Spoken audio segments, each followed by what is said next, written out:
right, good morning, everyone. Okay, I'm Talee, Redcorn, from the Osage Nation.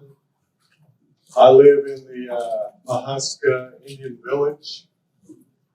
I've got a little double wide trailer there.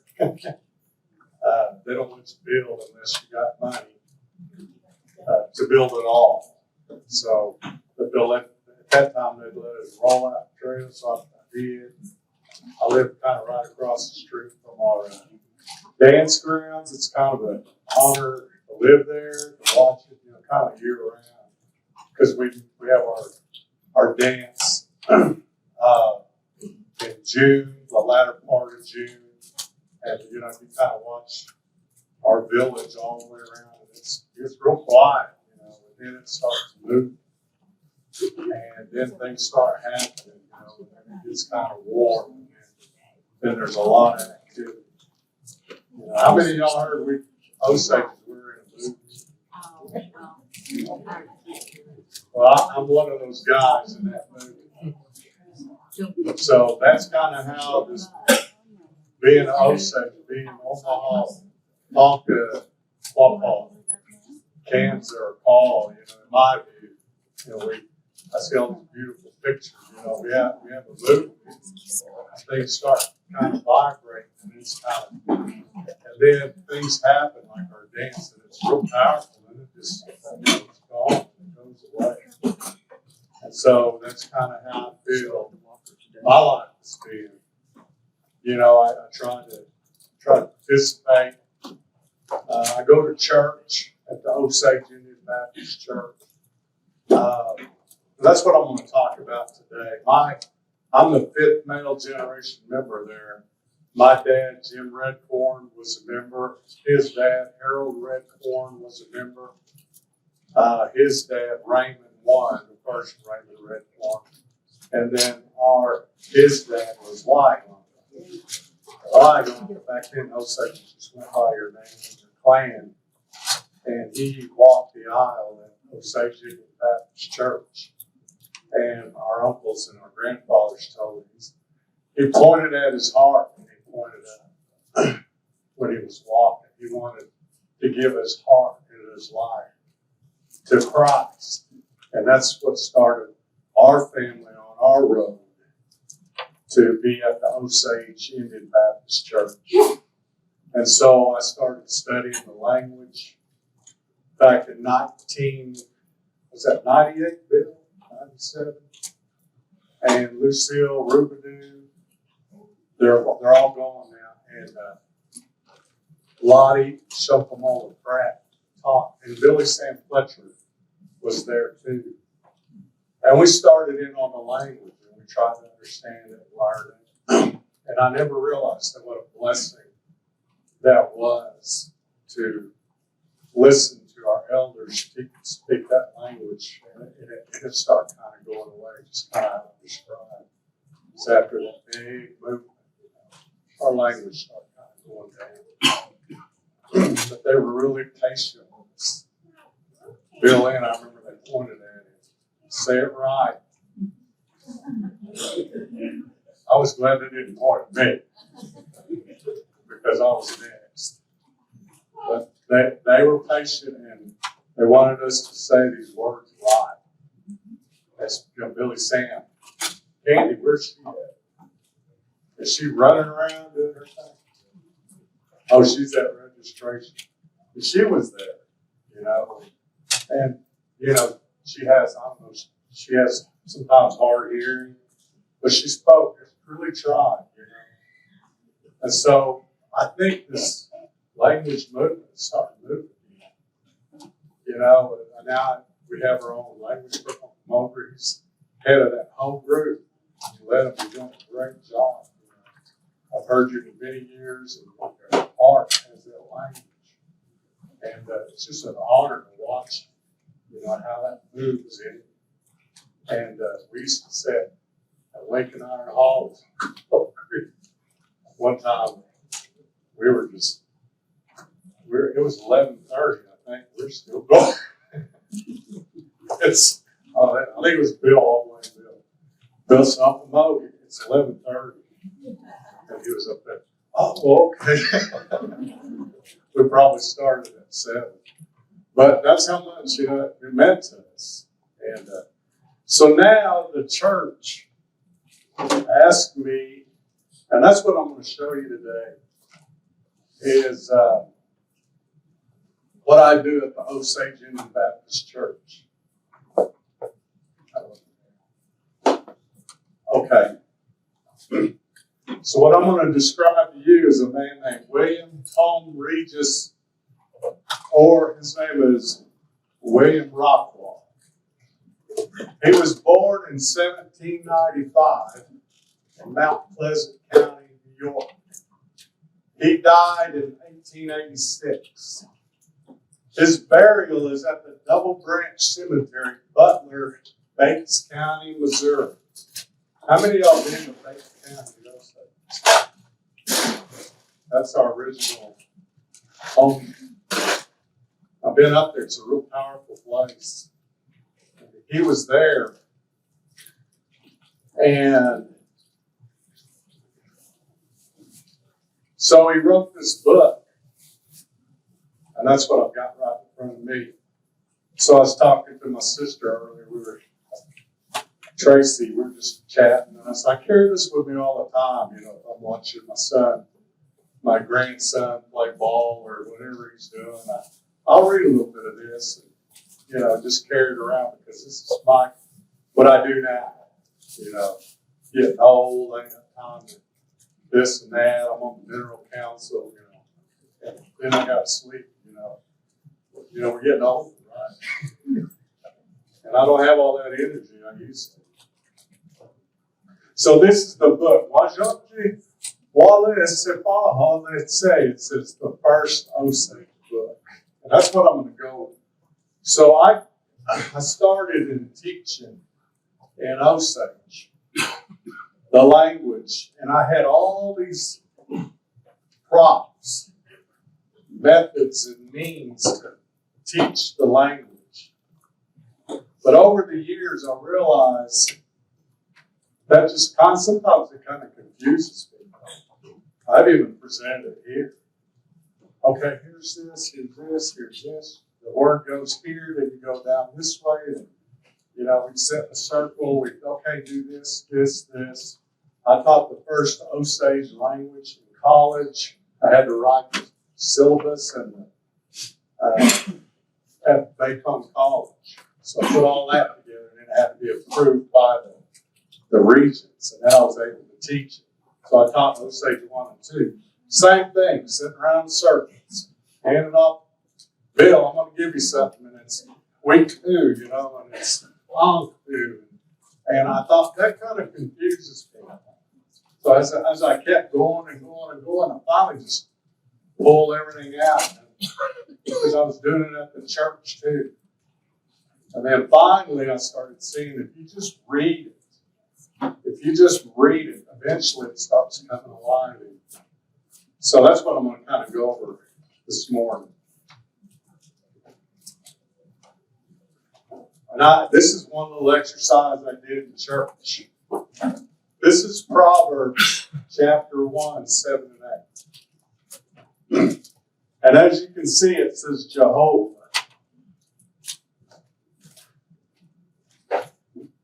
And what this William Rockwell did in 1832, he was on the banks by Choteau, Oklahoma.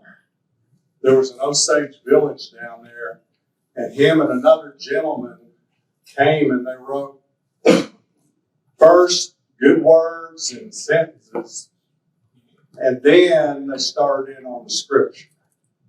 And so to me, it's a couple of English guys listening to somebody who speaks Osage or a group of people who speak Osage to try to convey the message of the Bible to the Osage. What I was amazed at is those complicated thoughts were conveyed, and to me it's more powerful in our Osage language. And if you listen to this book in our language, you realize how powerful God is. And that's why I think, our people, Omaha Pumpkin, we have a language of God. When we were in heaven and we were brought down, we, as they say, named the animals. We named the people. The Osage is that the words that describe other tribes has come to me. It comes from our people. And so that's what God did. He gave Adam that ability to name everything around him. And that's what I think we did. But you see God's word become more powerful when you use the Osage language. So I'll just go over what I do here. I always tell, if I'm talking about Bill, he's my prop. I'm going to say, Bill, okay? There's a good friend of mine, Rick, Tracy, get ready to talk about it. I think it's the same way in Omaha and Pumpkin. If they're not here, I say, Bill, I think it's in Omaha, Pumpkin, Bill in Omaha. You guys have to correct me if I'm wrong. But anyway, this is God. God, no thing, is fear. And then there's that word, as you see what I did here, I put God over the word and underlined it in red. The next one, no thing, is fear. I put the word fear. But when we get to God, I don't put anything. Because I'm seeing at the end of all these sentences, that word is unique. It's going to describe what you're talking about. If I said Uga'xpa, that last word is going to reference Bill eventually. Same case here. Jehovah no fail. So here's God, the fear of God. Okay? Wale knowledge. Bahala Uga'xpa.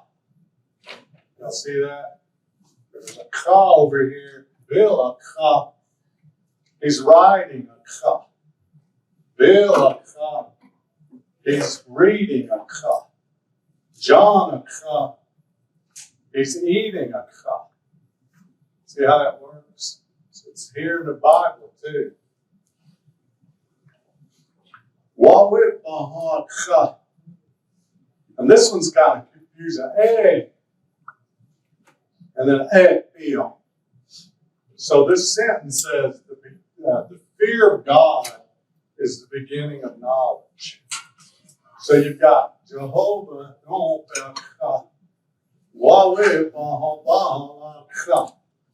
and then is kind of what you just described. It happens. And this is how Osage is put together. Okay? Now we're talking about other people. Foolish people.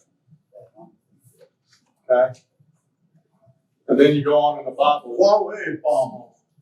knowledge and teaching, which is what comes out. And then we say, these two together. So foolish people.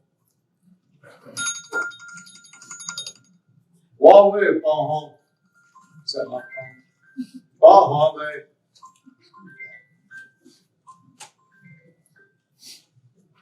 I'm sorry. Are y'all following this? It's kind of making a little sense. Okay. Now when you say but these two together, foolish people, knowledge and teaching, these two together. Isi, the haze. EC, and then there's that B. So what you say, that B, EC, that follows that. because we kind of got groupings. Got groupings of words. But that last word kind of ties everything together. Okay, let's go to the next one. Wijin. Okay. So I'm just going to say, son, my son. Dhegiha. It's your father. How do y'all say it? Mom. Your father. Okay. Kind of similar, isn't it? Dhegiha. Wakonza. Your father, teachings. And then, of course, there's Ita, his teachings. Dhegiha. Wakonza Ita. Ancient. So that whole setting, you tied it together. Anakon. Here. So what that says, son, hear the teachings of your father. Esham. And in this thought process and in that thing I just created for you, teaching of your father, Esham in there. The home. Your mother. In her words, ancient, all these together. Oshta, forget, slip. Liam, don't do it. And don't forget the words of your mother. So in English, it's son, listen to your father and hear the words of your mother. Let's see how we do it, Osage. In our Dhegiha language, it's a little different.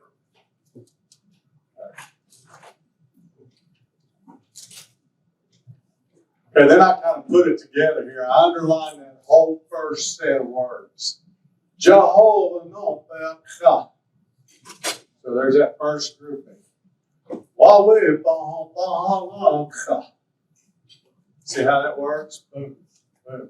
A and a Uga'xpa. One no he's eating. Redcorn he's eating right now. John Baker said, well, is a sop he's reading the Bible. See how that works? It's calm. But if it's happening, it's a response to the akha. It's he doesn't like it. He's reading a book, doesn't like it. He sees it. He sees it. But it's not the Bible. It's the Daily Oklahoma did. John akha, Daily Oklahoma akha. Allah say akha. He sees it. Y'all see how that works? All right. Here's another. This one's Proverbs 3, 5, 6, and 7. Jehovah Ikinaji. Jehovah is God. Ikinaji. That's have faith in God. Trust in Him. Nanse. Zani. Agrini. So that third word is as you go, as you're carrying your life, or as you're living. So I don't put anything there. Because it's that last word that's going to describe that first step, what I just described. And what did I describe? I said, God, fear or faith in God, heart, all of it. Agini, that means you carry it with you. You're doing it daily, your whole life. So it's Jehovah, okay, so the whole thought you're carrying, this is the fear of God. This is have faith in God in English. But in Osage it's different. Esham, in that manner, in this whole thought process, what I just created. Esham. Wadi, Dita. Your knowledge, your plans. Hey, look, And this is kind of complicated. I did it here in the Flesh Dictionary. It's to inquire, but you're an inquiring mind, right? We inquire all the time. The kids ask a lot of questions, right? But my grandpa, he didn't like it when I asked him a whole bunch of questions. He'd tell me quit. I'd say, hey, the sky blue, why is it green? I had to stop. And I think our old people, they just didn't question a lot of things. But that's what that is. You're inquiring, and he's saying, don't do that. And our old way, while being on your planning, don't be that way. Be God. Don't do that. That's that last one. Don't be like that. But if you just look in the language, it says, inquire, elong, or you. And, it just doesn't match. But if you have to dig a little deeper. That's what I do with the flesh. It's you're in an inquiring mind. You're moving and questioning and you're behaving on your own. And what's the English say? Have faith in God and lean not to your own understanding. That's English. Osage is different. Your plans, yours, you're inquiring in your whole lifestyle.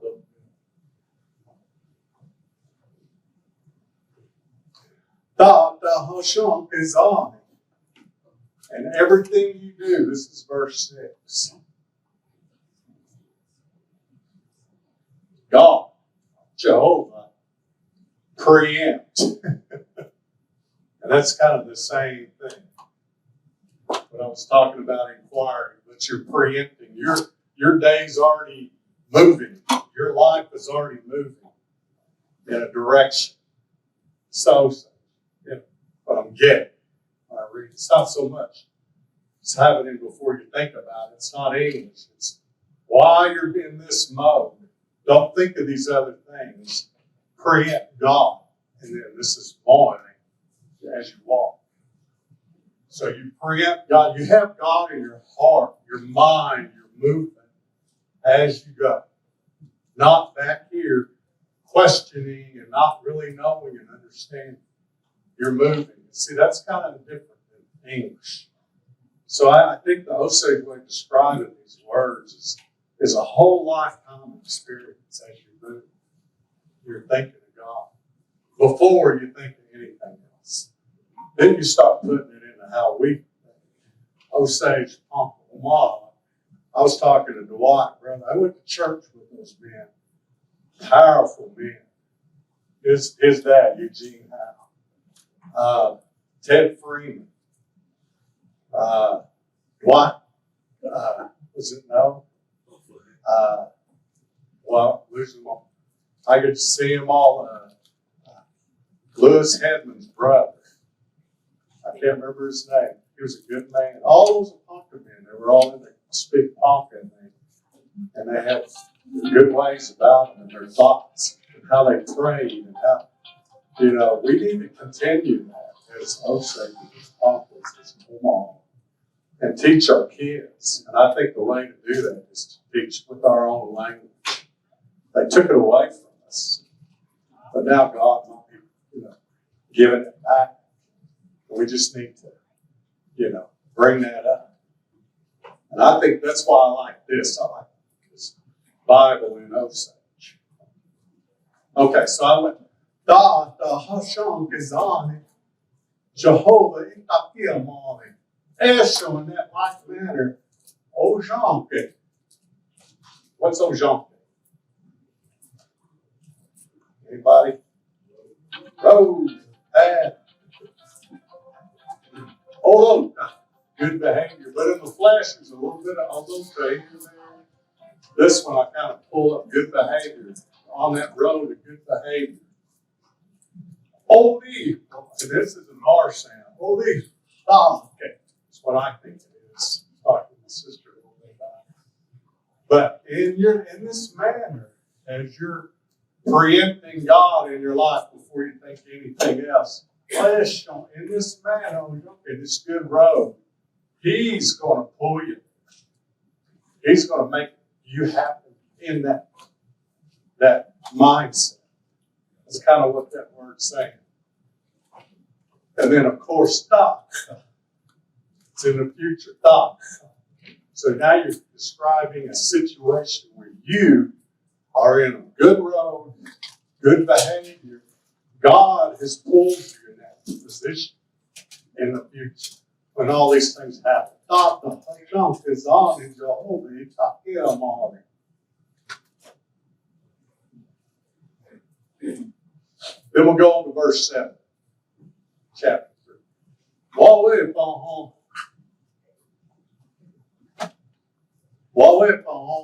Witness. The flesh has kind of got several descriptions. Akishi. When I found the word self-esteem. Then got witness or your knowledge or you witness something. You know, now you have the knowledge. I saw that before. I think this. That's self-esteem. You're in your own mind, not God's mind. They got don't do that. So always don't do that. Don't be in your own mind and your own self-esteem by your own understanding. Jehovah, no fear God. Don't be in your own mind, your own understanding. God, fear. And then there's a dot at the end. Fiji. Bad. Say. To go there. Leave behind. Fiji. Say. So anybody know this scripture in English? Have faith in God. Let's see. I got the Bible right here. Anybody know it? Fear the Lord with all. Let's see. Or no? Let's see. I'm sorry. Yeah, something like that. Let me get it real quick before I blow it here. Okay. Trust in the Lord with all thine heart, and lean not into thine own understanding. In all thy ways acknowledge him, and he shall direct your paths. Be not wise in thine own eyes. Fear the Lord and depart from evil. So here's depart from evil. Say, leave behind. Ha. And ha is kind of like a command. Carry yourself that way. According to what I'm seeing in this Bible. How's this kind of helping people? No? Yes? See, I mean, I leave it all out, right? I don't have any of this. How many of y'all see me talk before? How confusing was it? I had all these props and I'm figuring it out. Just leave it all out. Then one day you just read it yourself. You buy this book, come along to church, read it with me. That's it. I even took this down. I used to put it in church. Go like I'm doing here, but I took that down. I just read it out Bible. Because one day I'm hoping that, our Osage people will come to church and they're going to follow along in that word. And then probably when I'm gone, my nephew will hear something good. I'll be in the grave somewhere and he'll read it. So, okay. Birth of Jesus. Now, this is kind of how much time I got? Everybody's looking at their watch. And see, I took everything out. See, that's why it's half an hour. Okay, here we go. Now, this is how I do it in church. But you got the Bible in your book and you're reading it. Here it is. Did I just read it? This is the birth of Jesus. So you're in church, you're reading, you're open, and you're listening to me, or something kids are playing, and there's things going on now. But there's a few people watching. Gosh, and there's always that first word that kind of puts you in a situation, So gosh, And I'm reading along. I'm not showing you anything. God has shown Jesus Christ. And in this time and place, Jesus Christ. Now here's an R sound, and according to Carolyn, there is no R sound in Osage except for colon run. But here we go. We got a lot of R in here. So what's going on? I don't know. I just think there's a lot of sounds we don't hear today in Osage back in 1832 when this was written. Just north of here, about 70 miles. Not very far. His birth. There's that Uga'xpa again. Jesus Christ, his birth. Gosh, puts us there. And it came and it happened in this manner. Wanda, at that time, his mother. When you say Dhegiha, that's your mother, right? But we said Wanda at this time. Once upon a time, it's kind of like it. Wanda, his mother married Joseph.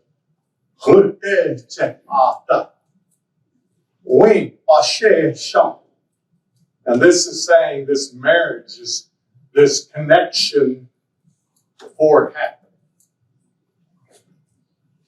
Uga'xpa. Uga'xpa. There's an Uga'xpa again. Uga'xpa. The Holy Spirit. The Holy Spirit.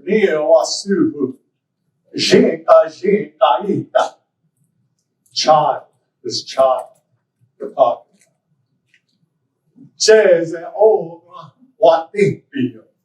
The Holy Spirit put this child in Mary.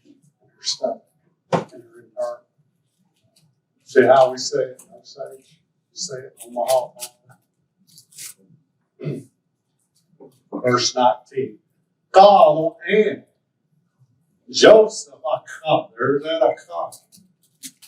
God, God, he's the husband. He's the man. What was he? He was troubled in his mind. Is to be shamed out. To shame someone. To make someone ashamed. He did not want to shame his wife because she had a child before he knew her. Okay? See how his mind's going? See how he said it? God. Non roha only. Non roha. One of all words I found just in here. You read it enough, you realize it's by itself. Quietly, no one knows. Only. It's going to put it away. Only topic. He's going to do this. He's going to put her away. And then the old Jewish law, we all know, they had the right to divorce their wives. And it was this situation. Okay? He thought she knew someone else, but he didn't. It was the Holy Spirit that put this child into Mary. And this is in our own language. She, verse 12, 20. Why, man? But, she, here we go. While he thought on these things, behold her, once upon a time, when he was in bed, a great dream came aboard. Jehovah, and that's the angel, a worker of God. In the night, he appeared before Joseph. See how this is working? I'm in church right now, guys. You're just seeing what I do in church. And guess what? I only get like 5 minutes. So you're getting a whole hour's worth. Is that okay there, Osage? O-Guah-Pah.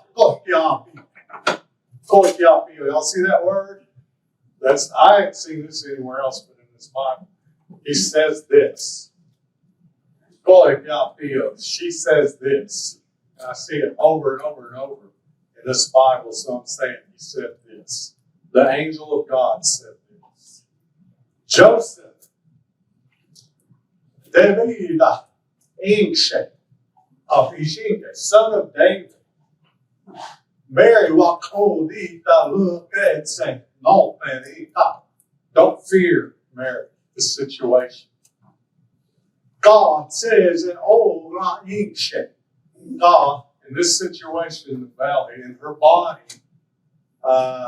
ancient. There's that capture word that I just described. Niawasuhu, the Holy Spirit. The Holy Spirit, it is of the Holy Spirit. And that's God talking to Joseph in a dream. And then here's William Rockwell Montgomery. The other guy was named Montgomery, translating this complicated situation to the Osages on the far banks of the Arkansas and the White River, which now the Cherokees call the Grand River or the Grand Lake. Our word was the White River, and we were down there all the way down to Fort Gibson at one time. Osages. So here you got English coming in and a full-blown Osage community, no English spoken. And this guy comes in and tries to convey these complicated thoughts about who God is and who Jesus is in our own language. And I think they did a pretty good job. Because now this is all Talee is. But I enjoy it. I can see this is a powerful way of saying what's going on in Christ, God's Son. So I'll just go on. I mean, you kind of see, we'll go down to, the story goes on. I mean, it's all New Testament. Most of the book is New Testament.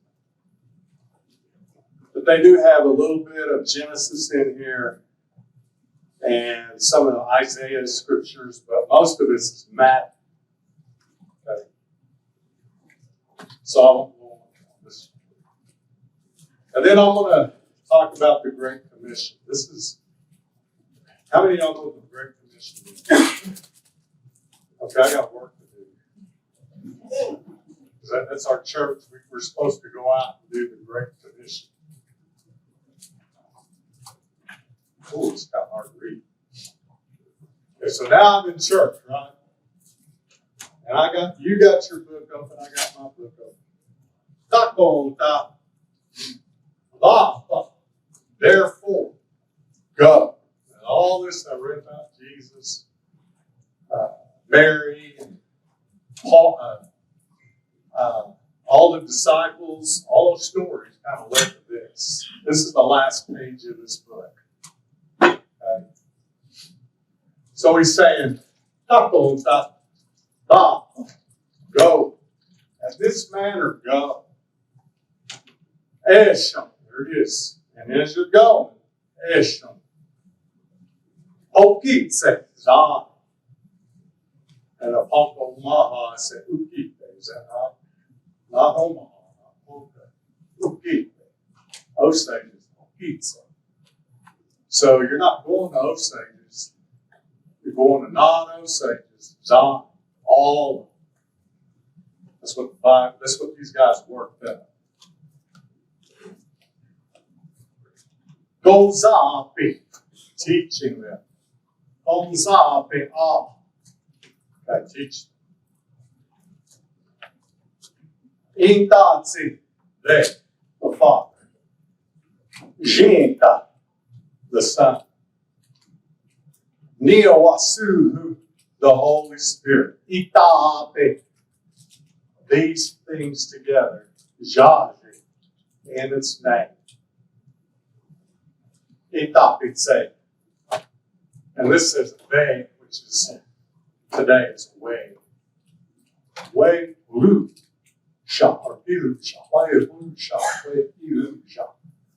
baptizing or washing in the Holy Spirit.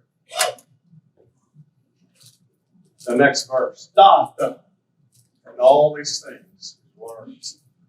We rock coffee, and all these things I told you. Que sani y consapio, all the teachings. This is God, Christ. Ekion, Data. Ekion, Bill, Ekion. Do it. Christ is saying, Ekion. All these things. Data, we rock coffee, que sani y consapio. All these things I told you, all these things I taught. Ekion, do it. Dave, Esha, and in this manner, don't fear. And look, analyze, watch. Show it forever. Show me love. I'm going to be with you. I have done that. This is as I go. This is Christ talking. And I'm moving. While you're doing these things, I'm moving with you. I will be with you forever. Masham land.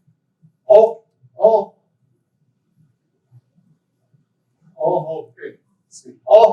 See. Look that word up. That's at the end of time. And I had to dig deep for that word. You got to go through the flesh and some of your notes. At the end of time, when this earth is done, Elon, right? I'll be there. Amen. Okay, so y'all see kind of how and then I sit down. I say, Kashena, and I sit down. And Brother Scott comes up and starts preaching. But this is kind of how I've done it in the last 5 years. And I think now that I've taken everything out, it's just me and this word coming in. And when it's Osage, it's a lot, to me, it's a lot more powerful. Welcome, Hans. 15 minutes. So that's all I've got. So, has anybody got questions? Yeah. Do you know how long it took you to get into you got true never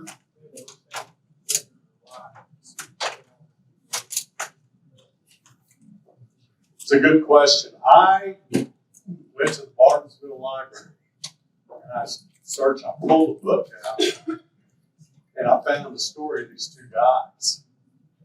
And while they were on the banks of the Pahsetopah, they were camped over here, and most of the Osages were elsewhere, but they had a few that would come to continue to come.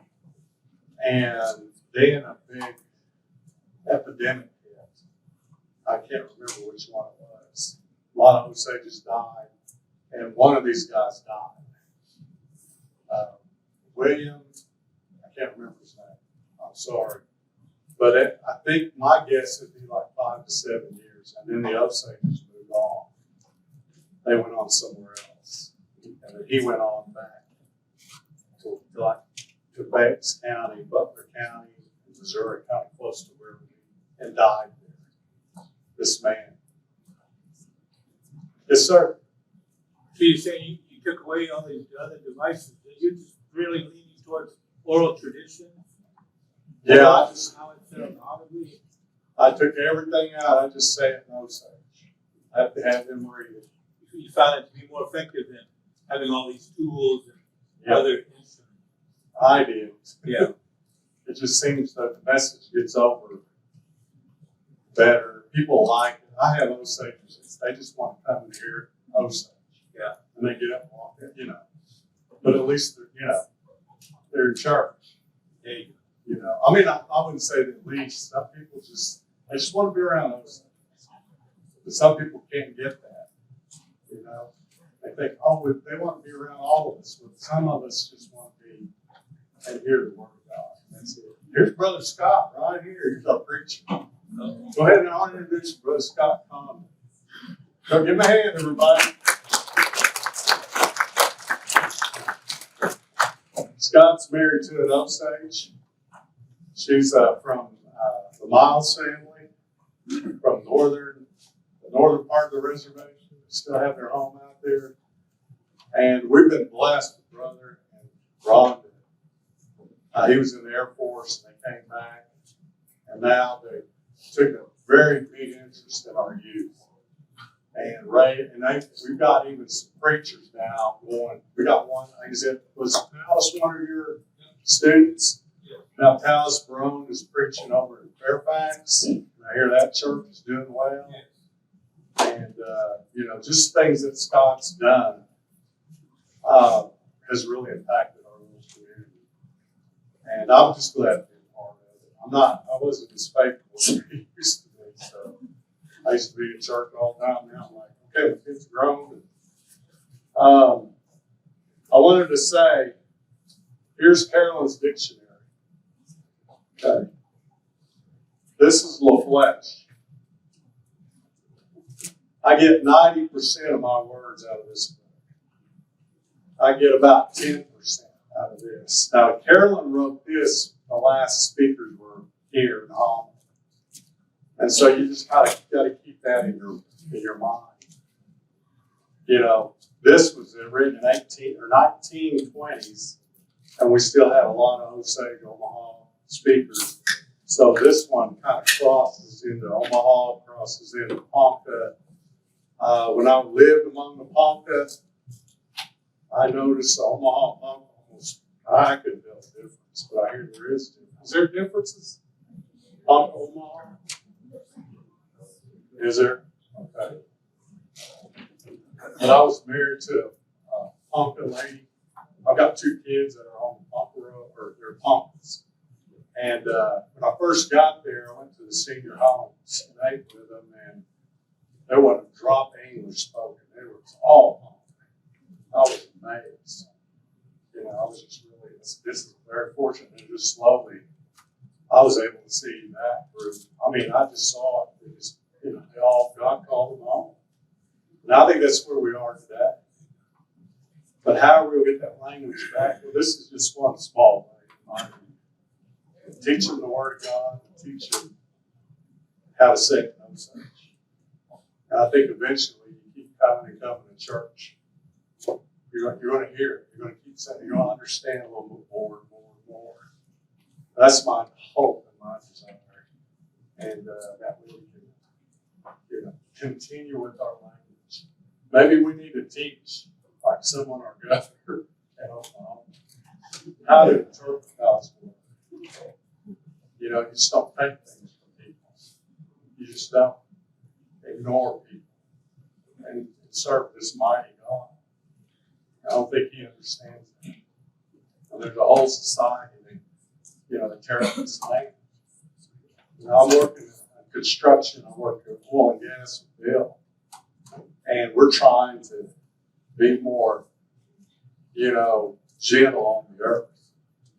We're trying to make our buildings better.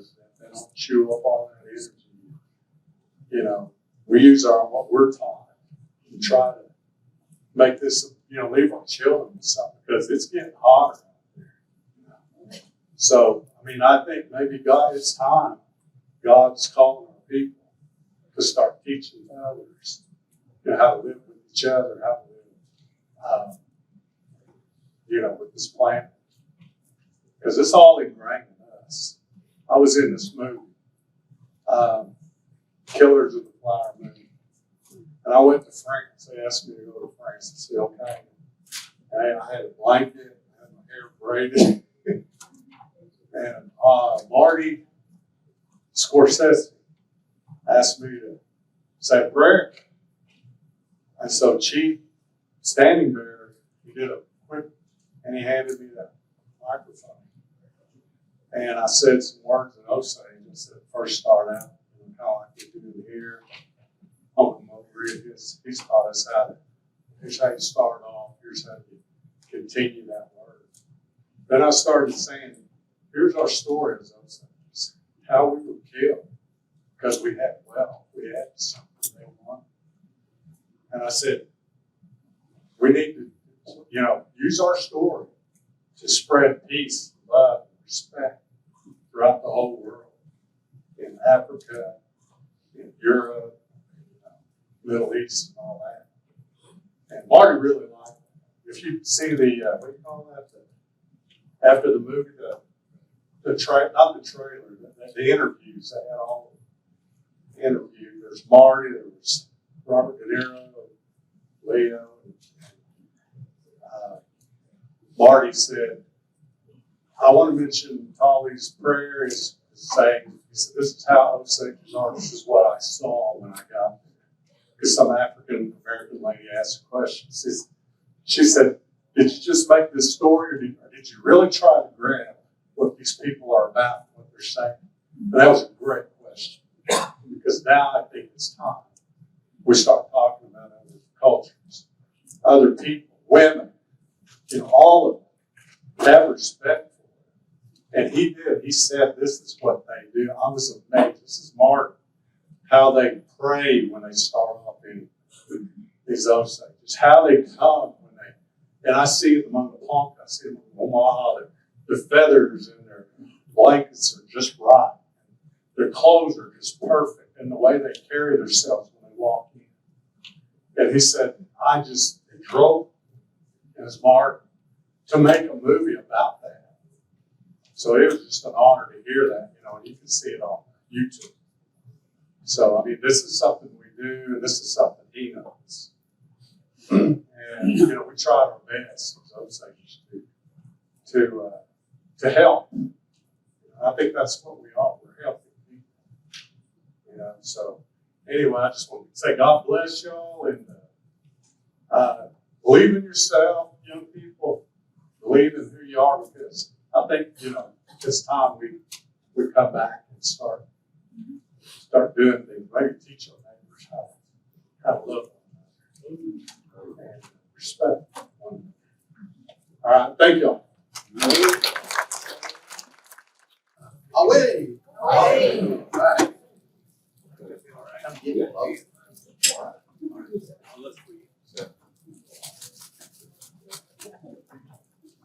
I want to thank you for the opportunity to stand up here again. This is my third year of being a guest speaker and to share with you and talk. Last couple of years, we covered the basics of sign language. Before I get into it, I'll give a little bit of history how I learned how to do the handoff.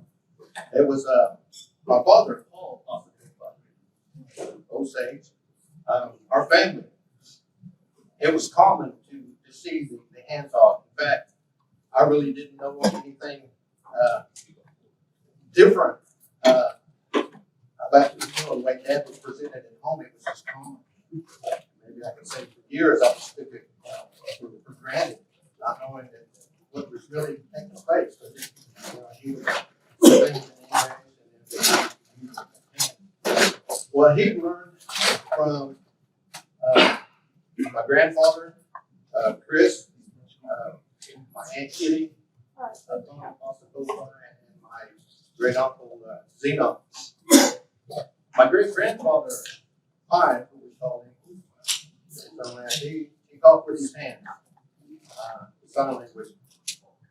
When my grandfather, my aunt was real small, they lost their mother. So at that time was when our family kind of lost speaking Osage. They began to go to Catholic school, and English became their language.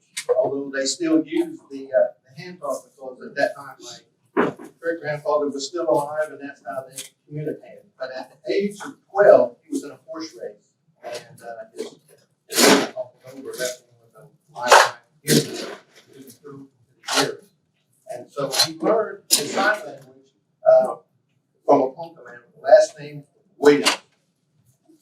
As my grandfather grew up, he left Pahsetopah and went up around the Pine Ridge and was taken in by a family individual by the name of Whirlwind Soldier. It was Lakota, and they adopted my grandfather and part of that family, and where his hand taught grew, where he learned how to sign and the language up there the way they used it. And when he came back, he started his family there in Pahsetopah, and that's pretty much the history how it came about.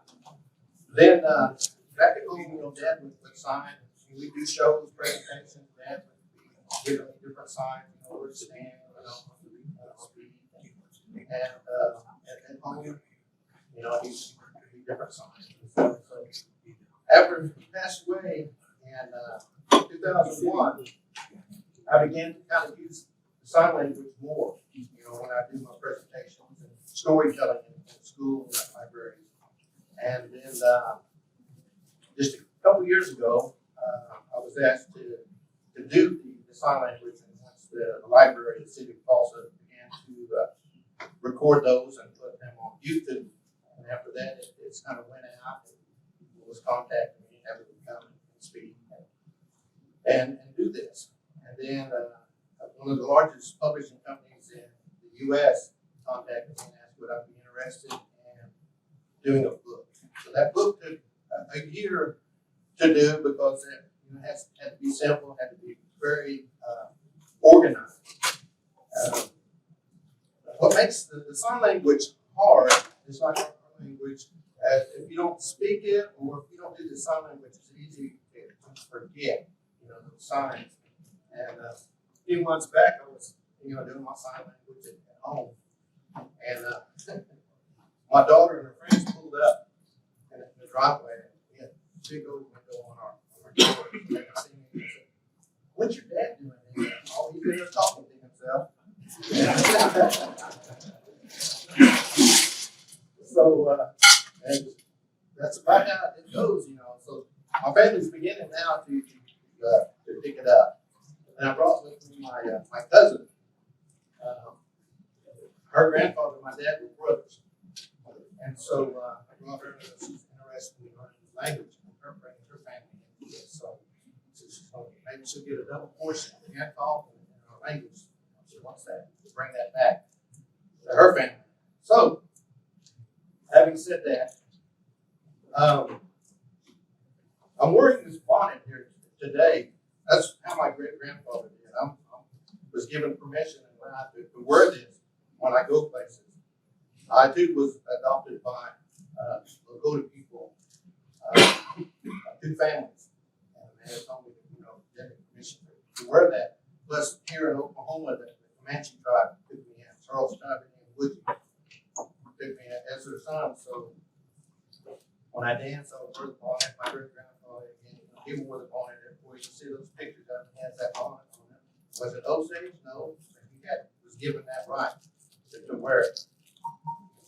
And one time my dad was talking to Osage there, and the husband, when he growing up, Paul came up about my grandfather wearing that bonnet. And he said, "Well, I've heard a lot of people didn't like him wearing that." I was like, "Yeah, but he sure looked good." So I asked, "You think I can wear that?" I would have asked first. I said, "I'm going to call him trouble. I'll just wear it out there." So now, I'm going to cover some basic signs. And see, like whenever I got doing this book, everything had to be contracts and all the legal things that went on. They almost took my right to the book because of those stipulations on that contract. So they said, tell me what I could do, what I couldn't do, just don't do the books. No wonder I was the first one they called. I said, there's a lot of, hands-on, you can see them on YouTube. But anyway, if I was to come up to somebody to find out if they knew how to talk with their hands, I would do this. Touch your hands. This is a sign for speak. Point you. Come up with your hand. If they sign yes, this is a sign for yes. This is a sign for no. Sign words. See, our hands is a very important part of our body that connects us to our spirit and to our heart. With our hands, we learn different things in life. How to do our crafts that we do in our culture. How to show affection to our loved ones. How to embrace and show friendship. The Creator himself, whenever he created things, he done it with his hands. He made man with his hands. He breathed in life. So our hands carry that same essence. And so we try to add some of those attributes in the sign, in the hand talk. The title of that book is Talking with Hands. I kind of renamed it because in the beginning, it was labeled hand talk, and then the education got a hold of it. They began calling it plains Indian Sign Language. And then they gave the abbreviation for it. And so whenever I do the hand talk, I always like to cover some of the basic words. And one way to begin your journey on with the hands is to learn all of the signs that you can do with the index finger. Just like, let's say the word for truth. The truth comes from right here, from the heart. Straight. Yes. Hand position and hand talk is very essential. The way I teach it, there's always a science behind everything that we do. And once we understand that, the mechanism, how it evolves and how it works, you can give the right sign because there's a lot of similarities in the sign, but it depends on what part of the body, the anatomy, where that hand position is, whether it's up here to the top, or this side, or lower, if you start with the part, many hand up north, they're more free. They have more freedom to bring that signs up higher. We can see them to where, the hand talk that when I grew up seeing, everything was all up with it. My relatives and stuff were being shy about it. I know when I was in school in first grade, the teacher wanted me to get up and say my name, and I whispered. And I put my hands in my pocket because even then I was talking with my hands. So I was saying, you can't in your pocket, just loosen up and relax. You're safe here. Then she asked me, well, we dance. I whispered, I don't dance. Well, can you sing to yourself? I said, yeah. So I danced after I danced and broke the ice with everybody, had all the kids coming out. But even then, hand talk had an influence on me, because the sign for dance is this. My great grandfather, well, my papa, as we call him, he had an injury to his throat too when he was in his late 30s and had to have an operation. And at the hospital, they didn't understand the hand talk, but so he had to learn how to spell letters and American Sign Language, and then learn a little bit of those. So he was going there. So he'd say this, and if I looked at it a certain way, he'd say, when are you going to dance? I was telling you. So I spent a lot of time just absorbing that. And so another sign here so that was truth. This is yes. If we were saying a river, bring it this way. Across the body, kind of at an angle. All the way right here, that little rib. Okay. So in that book that you'll see, there'll be one photo with a diagram with a line right down the middle. And I call that a center line theory. And I borrowed that from studying martial arts for years, learning the proper hand position. So when I found out that how important this would be in hand talk, I incorporated that in. So look like you're doing kung fu. So now this is a word for snake. Snake. Snake. So you can see how similar river and the snake is. So river will start over here on the left side. The action hand in sign language is with the right hand. That's the verb.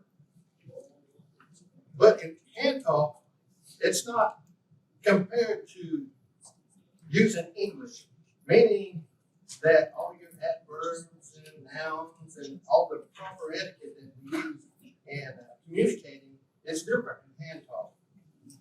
But yet it's not the Hollywood talking broken, which it sometimes is portrayed. So there's the signs are more like symbols. The hand position. Man is this. It's straight up. He's man. The sign for woman is this one. The sign for father. Father.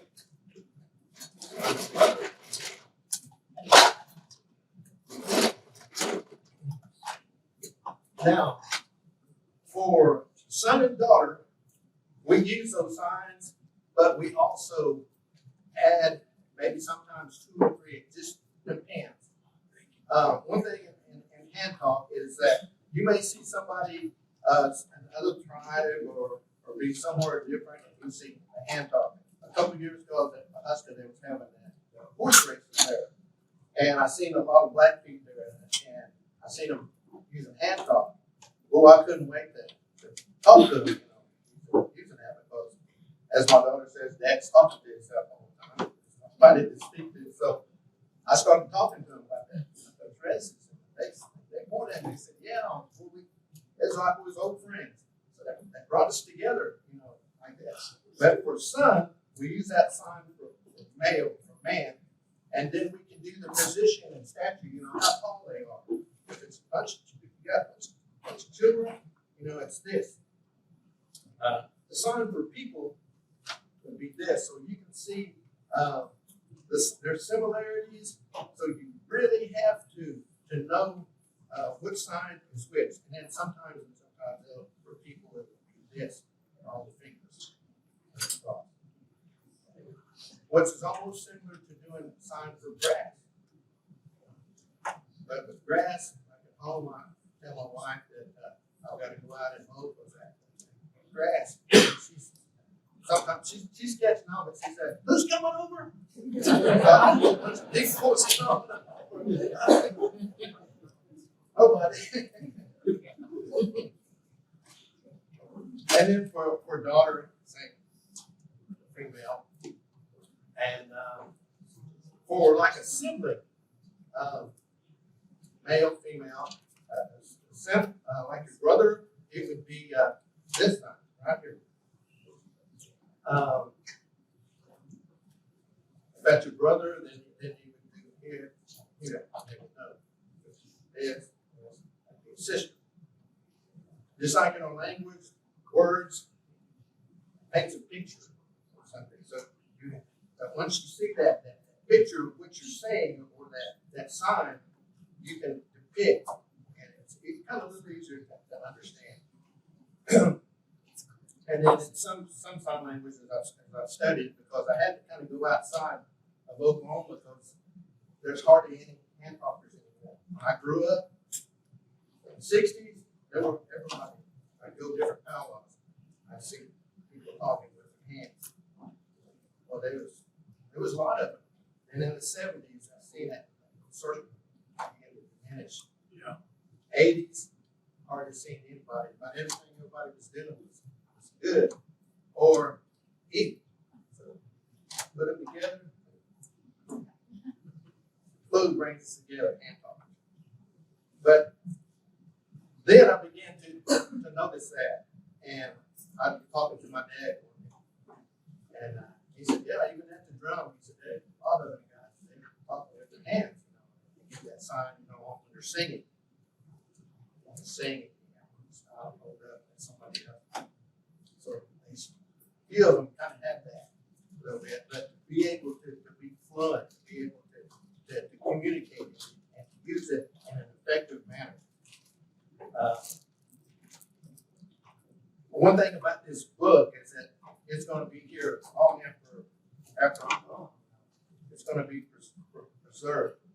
And now my family and my children and stuff are really interested in learning and what it contains, because once it's gone, it's gone. So the sign for elders is this. It's like you walk with a staff, with a cane. And then you can use that sign for a husband. They would do this.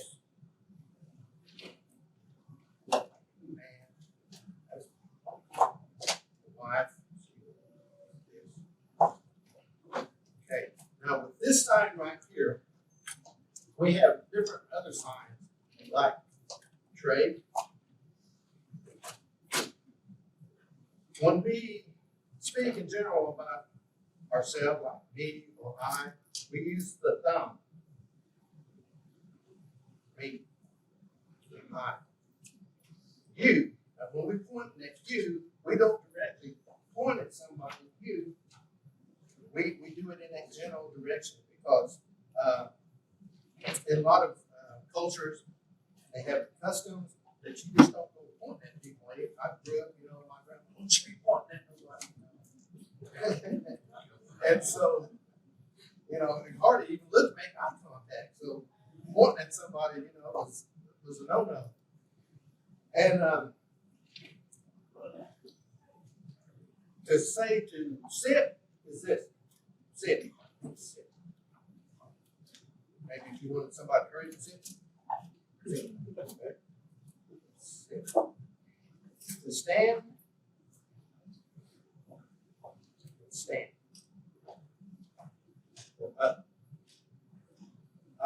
There'll be some signs that can be used with different words, and I'll get into that here. The word for come means to, like if somebody was in the back of the room and you use that and you would bring that like this. Now, if you wanted them to bring something to you, or you was taking something back, you reach out and grab it and you look towards you. Other than that, here. Now, to arise, about 5:30 this morning, I was asleep. To rise.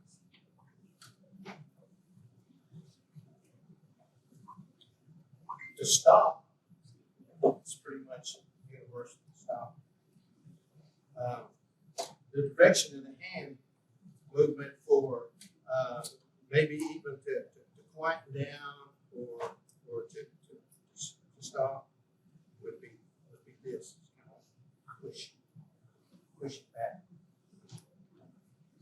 And then to go. There's different ways to do go. But the most general is this.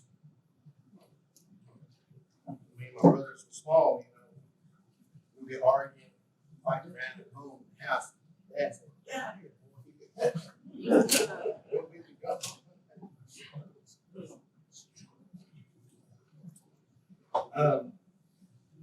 Another way that's used for to go is with the back of the hand, kind of like a sweeping, like a paintbrush. That also means go. Okay? Or leave.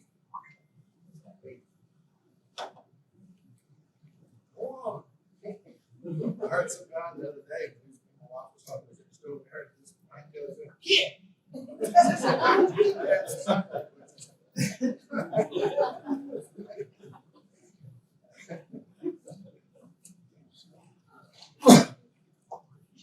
Yeah, when I was in Connecticut, they were listening to me speak. They said, "You got to be from Oklahoma. You got that country accent." I started talking with my hands. To speak in general to a room of people, or maybe say in a meeting,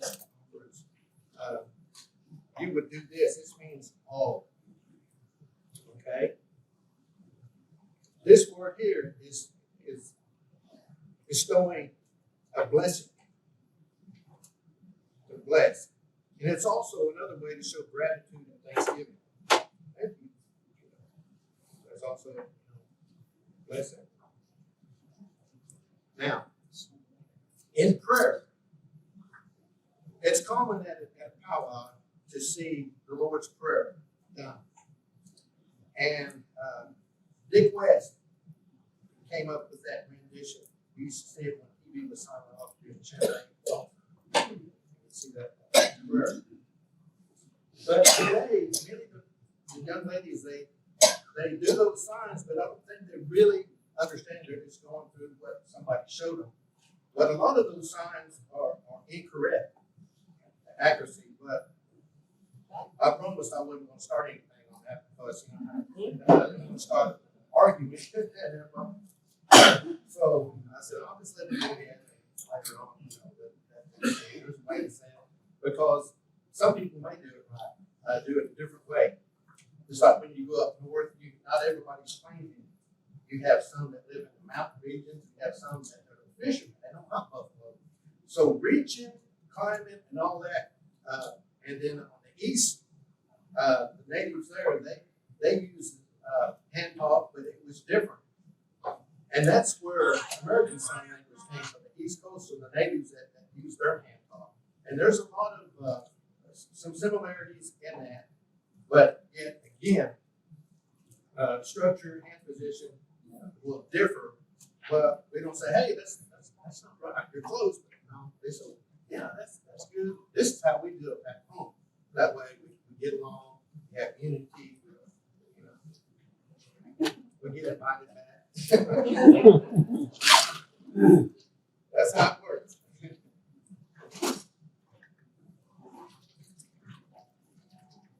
Now, meeting, or we did this one here a while ago.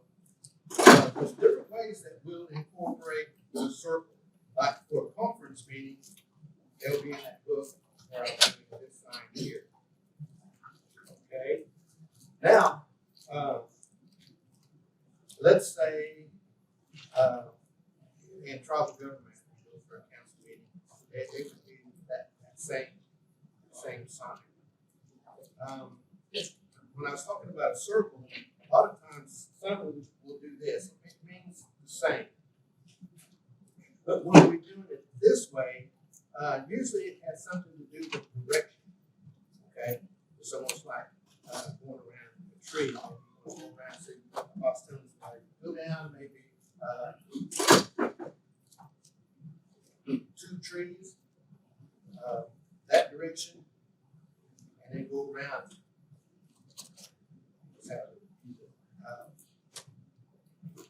One time I was doing sign language and they were filming. I was looking at the monitor, and boy, I was trying to stay in frame, but when I was watching it, everything was opposite. Boy, I started using my left hand after I said, "Don't use that left hand." And so I said, "Hey, you better pull that video." I said, because I got caught in a mistake there. I said, I'm still doing the sign, but it's the wrong hand. Now, I said the word for truth walk over. It's like this.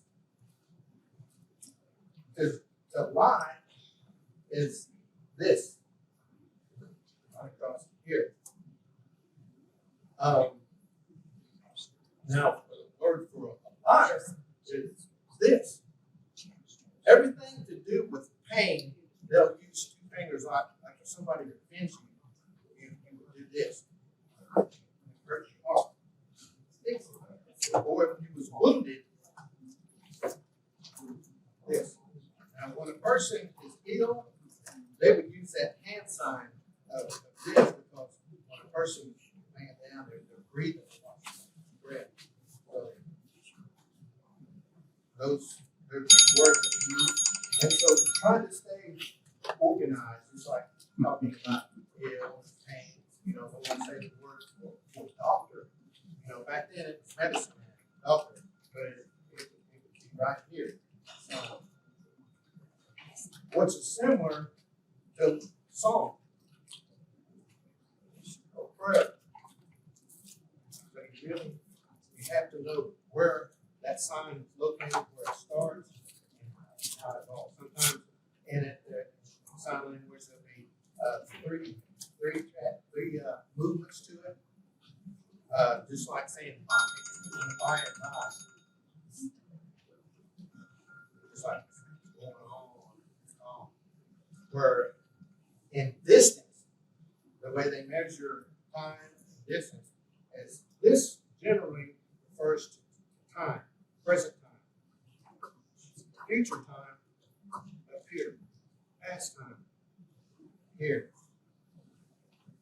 Long ways off, instead it's like you spoke that low. Way up there. So in storytelling, you know, I'll use that. Because most of those American stories a long time ago, once upon a time. Upon is this. Below. Okay. First time I did this, my wife thought I was talking about wanting a sandwich. She said, what you want on it? I said, no. Yeah.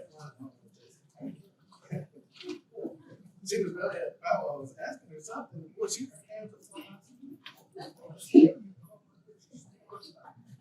I said, I thought she was orchestrating the band. She said, no, I was letting you know I'm here to be happy. To break, it's this. It's break. To divide. Many times they would this or this. And the word for cut is almost similar to that of meat. Because one time we wondered about, how would you say hamburger or some of these words up to that past when they didn't have it. And so you would have to do the sign for bread, like this, and then the sign for meat.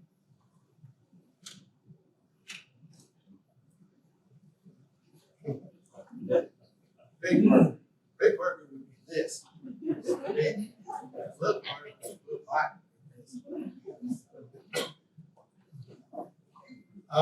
Coffee. Now, if I wanted hot coffee, I would do the sign for hot, which would be this, or sometimes one might use the sign for fire. And then coffee, back a long time ago, they used to grind it up. Coffee. And then many natives right back there, before Starbucks, coffee was bitter. They make that bitter. Sometimes they pour that after a while. Me being Park Creek and Park used sour food, that's almost diet and custom. They eat soft and sour cornbread. So we don't think that's bad. Somebody else comes in around. Like mashed potatoes.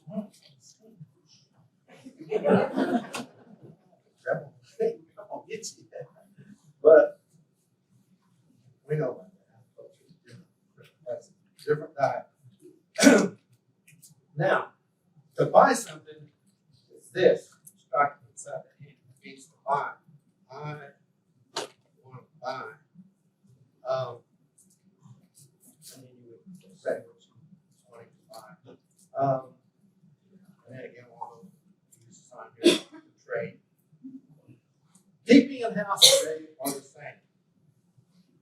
long time ago, this was a sign for keep you, for your lodging, that you live in, for your home. Now, let's say back then they had encampments, camps. You would do this here, lots of camps. Today we have housing conditions, so you can use that same little thing. To work is a sign that reminds me of cars, like the front wheels when they're out of line, kind of shimmy. Okay, that means work. And to make something, you bump this.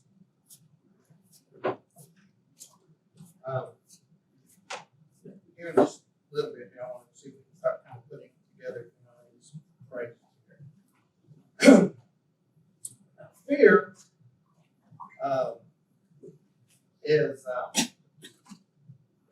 you use the fingers like a hook, and you can use. Let me see what word would I use to describe this.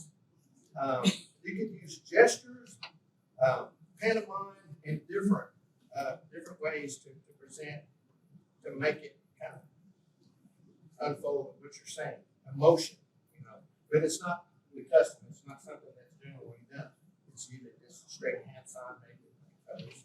I've seen a lot of that. Really concentrate on the hands, but if you don't understand, well, then some of those little things that you can do, like the fear, you want to do that, like you're scared, something like that. Whereas for brave, do this. And for fight, it's everywhere you work. That's the man to it's this. I was watching the whole video. Every band, he's all really going. I was all watching that. Started about it.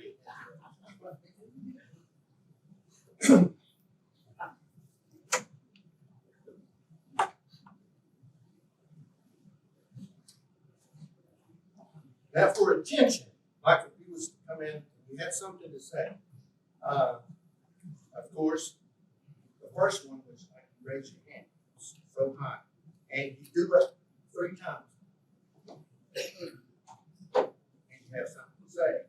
Another one I've seen a long time ago, had that index finger, like that.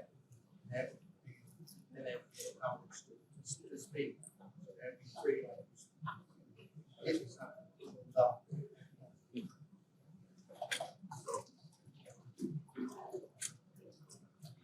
Now it was asked one time, how did they say it?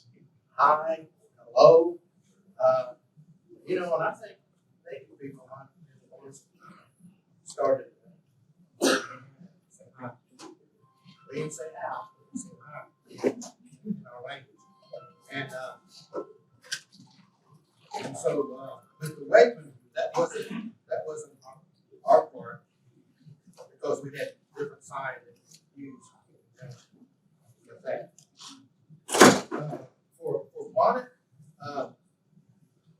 the hands sweep down.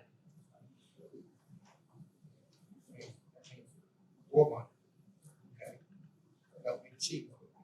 Bonnet. One of the things that I found interesting is, last year a gentleman approached me after the meeting wanted me to show him the sign for his tribe, and I don't like doing that, because just like we got nicknames for one another or certain people, and that kind of goes back. Different tribes have different names for other tribes, and they might not call themselves what you're calling them. And so, one time we was at church, and my wife was, she's 20, and she got up there and she started talking. She did a sign, and one of the ladies there was in the native group, and they said, "Oh my, did you see what she did?" I sit there and thought about it a little bit. Let us pray. And I said, well, let me elaborate on that. Well, basically, what she called them was cutthroat. I said, no. I said, that man choker, they had that choker that they wore that was high, that got mistranslated by non-natives. I said, we didn't call them. When we got home, woo, big.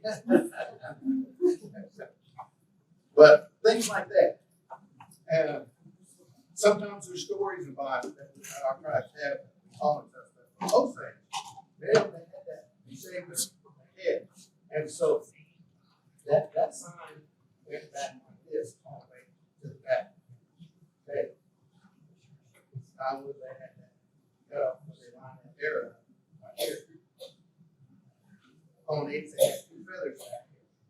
They also had the same type of haircut.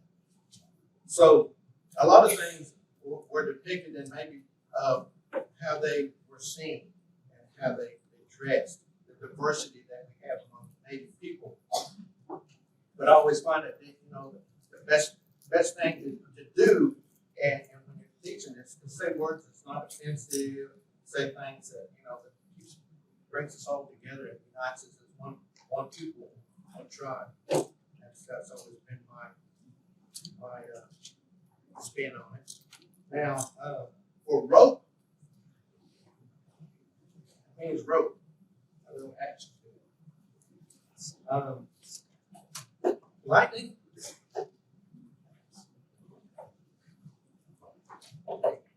Now, if I was saying alone, I would start it right here. Like that man is. Got a little nickel. That means alone. Now, alive means it has like a zigzag motion to it. It comes out and it goes. It's alive.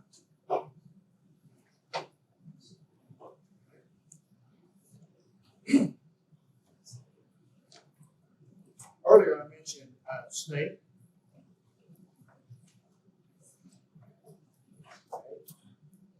If it's a rattlesnake, this one. Snake, snake's a snake. Better hide. I was telling my cousin on the way for snake stories. So one time I had an injured foot, had a cast on it, and it was around the 4th of July. We had a big pile of limbs that we'd been stacking up, so we was going to burn that. And sun was going down, and about that time we lit it, blazed, and all the snakes came out. And one went across my foot, had one of them walking cast, and I swear I jumped this high. On my feet, I didn't need that cast. That's what I was doing. One day I was out there bowling. At that time, that snake came over the top of that longboard, and there was a water moccasin. Boy, I couldn't bail off because that middle of that steering column was in the way, and so I turned the wheels real sharp and that snake slid off. It don't do no good to holler at home. I fell off the roof a couple years ago and nobody heard me. Oh, okay, we'll go slow, and all of a sudden, caterpillar me out in the car. So when I was looking where I was going to land, I laid there for a little bit, prayed before I got up. Here come my brother, here come my wife out of the house. What are you doing? Instead of trying to help me up, they're looking at my tennis shoes stuck in that ladder. It was just laughing. I said, hey, help. Hurt.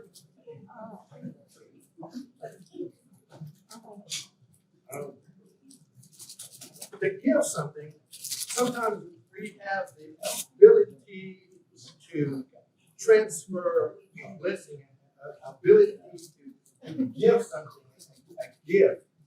And there's different ways to do it. One might be with the hand this way. It's like carry it out. I give. Another way show giving would be to offer it like this. Like you want to give somebody a blanket or give them a plate of food. That means give also. But this one here means, you know, you're telling somebody, okay, I'm giving this to you.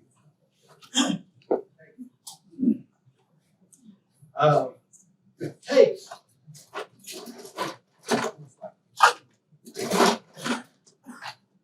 Now, if it gets this far, my hand goes on top, it's fine. It's fine.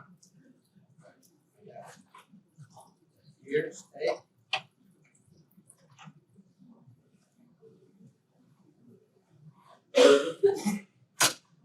One time I was dancing, I had a old Osage beaded vest I like to wear. And this belonged to this lady. She said, that's what I can wear. And it was almost 100 years old. And so one of my friends was behind me, big guy. Man, he looks his fingers on it. He said, what you doing with my vest? Man, he lifted me up. He said, that's mine. I said, well, bitch, you. Oh, yeah. Now, bad. So this is good. Up north now, down here, up here. Good. Good. Bad is this. That means bad.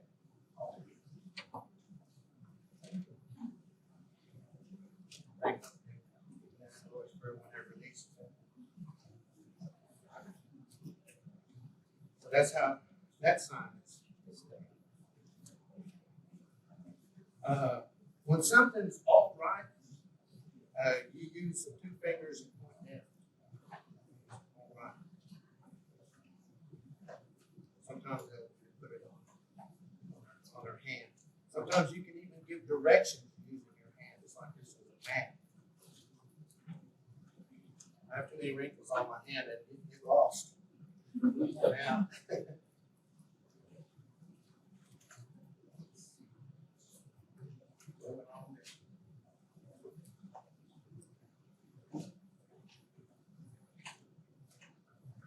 open and close.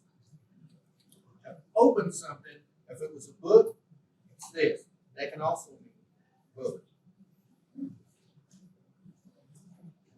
But to open, let's say, a door, or maybe you're praying in the clouds,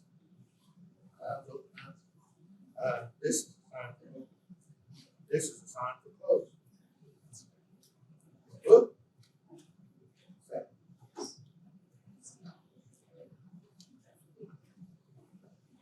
For laugh, this.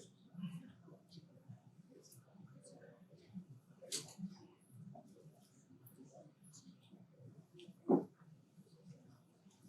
cry, you would point there to the corner of your eye, bring it like tears down. If you want to talk about your heart, like if you have pain, or there, say or you feel good. A lot of times they use the gestures and the moods that they were in.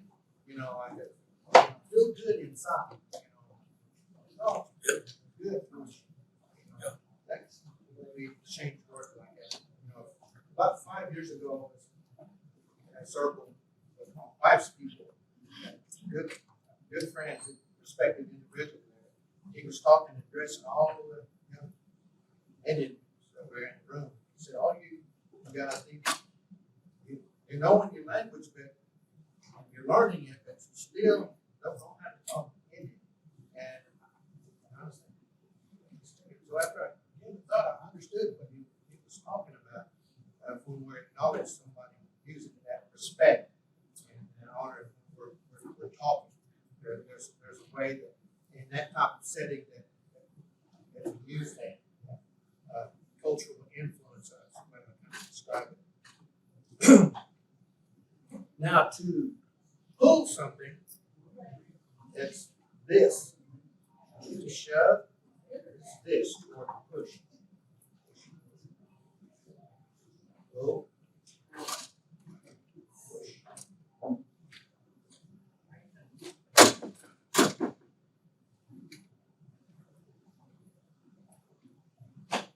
Let's say, this is a little bit of review. When we say something like one, we'll make that like this. And it's almost similar as taking it, receiving it, but to want something, we would do, I want to keep it. I want to take it. I want to catch it. Or I want to give it.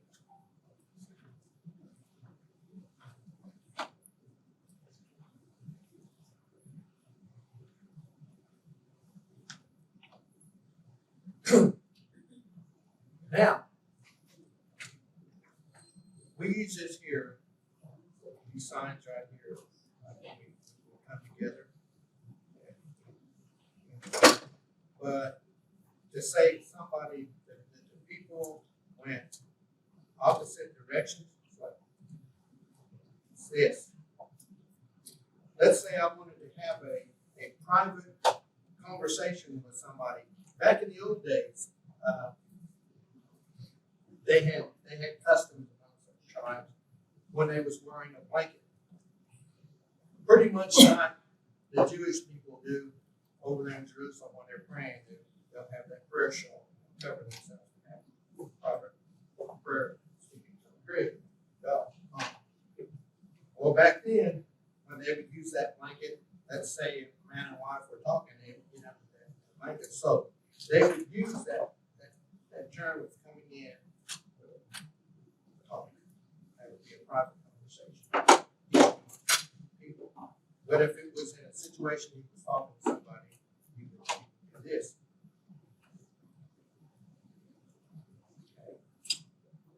Okay. Now, let's say the room was empty and everybody was gone. It's gone. So that's what you use something. To say I know in sign language, say I know. I know. No. If I don't know, I go, I don't know. Can't extend that this way.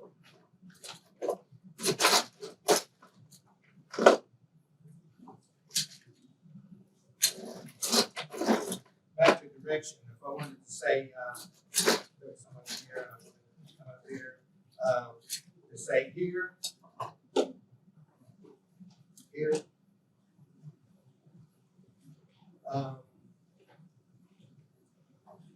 there, there, there.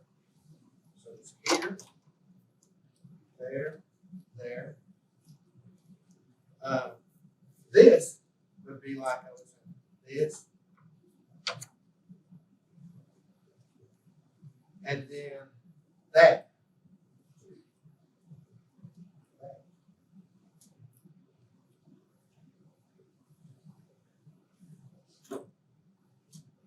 Question is sometimes I would use to describe it like almost like turning a doorknob. Okay. Now up north, they'll shake their hand like this. Okay. So we show. Let's say I would say why. And at that part right here, that would go. That's with the question. Now for what, the hand comes over here. What? And then for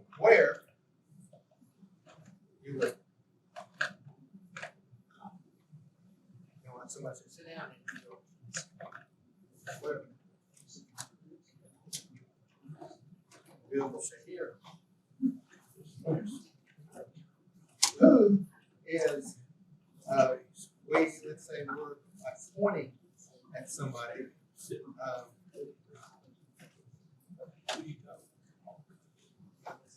Somebody with intensity of hand span.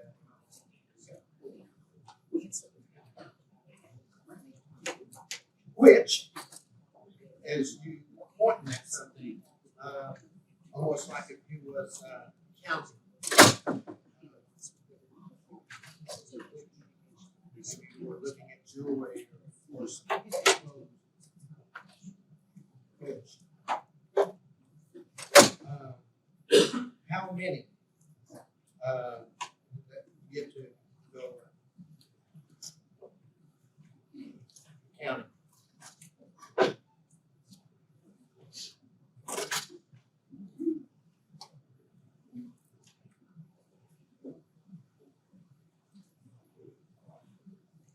And that's all started. Clothing.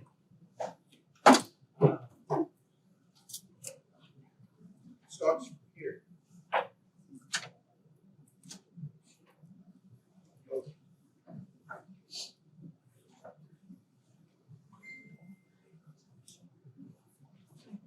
Good morning is sign for morning, which we use this sign right here towards the east. The sun comes up. Good morning. Good afternoon. 1 o'clock on there. Evening, let that drop. That sun drops. Good night. It's like this.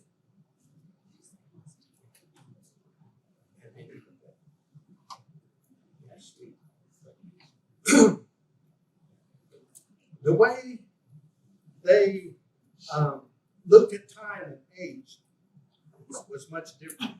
They did it by winters. The sign for cold was this. Up north, that one, because it's cold right there. They go like that. They'd say, how many winters are you? You can count. This is how they would do 1, 2, 3, 4, 5, 6, 7, 8, 9, 10. Now, when you start counting by tens, you use this hand and you shake it. That means you're going to go by tens. 10, 20, 30, goes on. Seasons went by moons. Moon is this. Okay? If it's a full moon, it's circle. Okay. Stars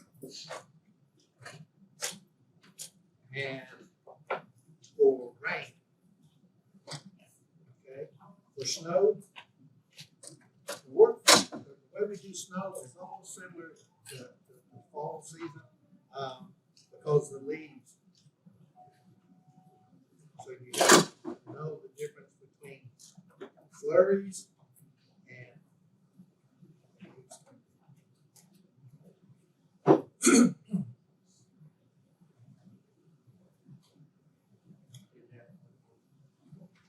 past, present.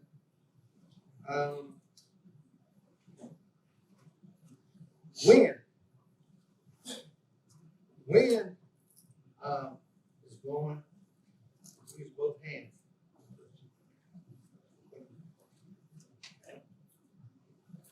Heat.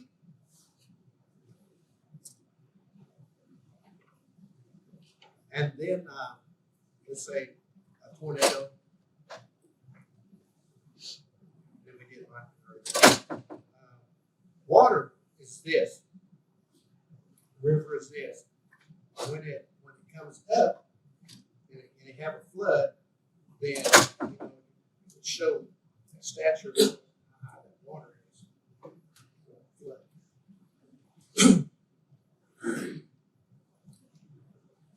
Okay, let's give it some comments here.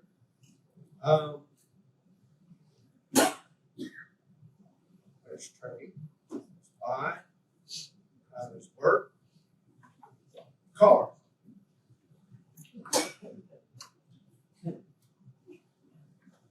you go out shopping, if you're looking around, shop.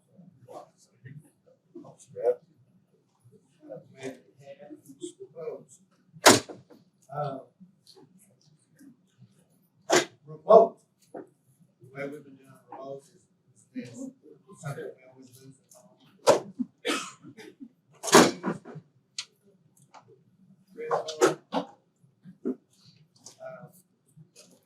I told my daughter because she gets real thick eyelashes. She gets some eyelashes. Boy. So that looks like a big, thick mustache.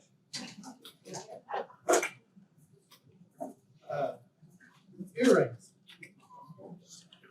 The sign for beautiful is also the sign for good. So if somebody really looks out, that means beautiful. Cell phone. Years ago, back when I had the flip phone, we was doing this. Today, this one here. One time I was hoop dancing, somebody asked me, said, you said that hoop dancing, something around the things created in day. I said, yeah. Well, how would you do that? Cell phone. So I put all my hoops in a pool and I started hopping. God, we created. And a hat, keys, tie, mirror,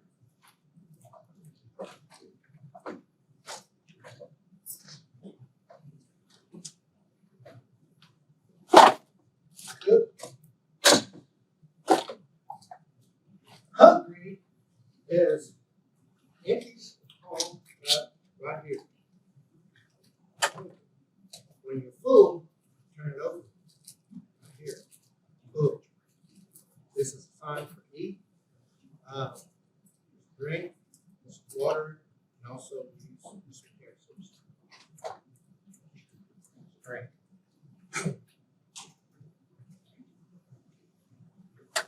This is a sign for done. And this is also a sign for done. Those two signs, and they're done different. It means the same thing. All right. Does anyone have any questions?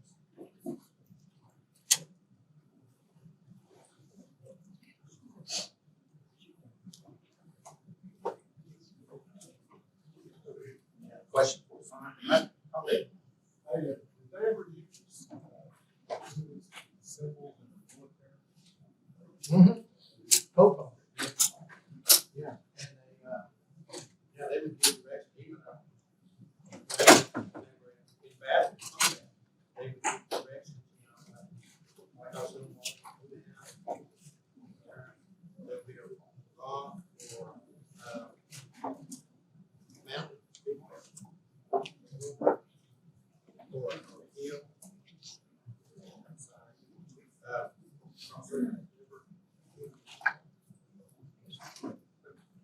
So you showed us the sign for hurt, but what about the sign for love or friend? Okay, this is a sign for friend. This is friend. Here. To love is this. All right, put that hand up there, put that. That's love. This one here is say our honor.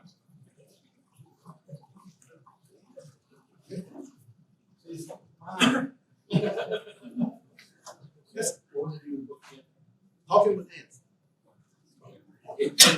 It'll be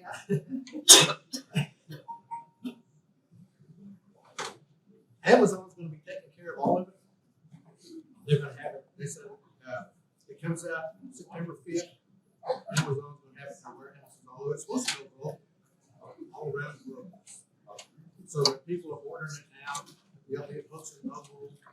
I don't know how they're gonna do, book signing. Maybe next year I'll be able to bring some books in here, because people want me to sign it. Yeah, it'll be in September. You have signed the contract? I'll teach you. Yeah, teach me first. We didn't scout with that heads up.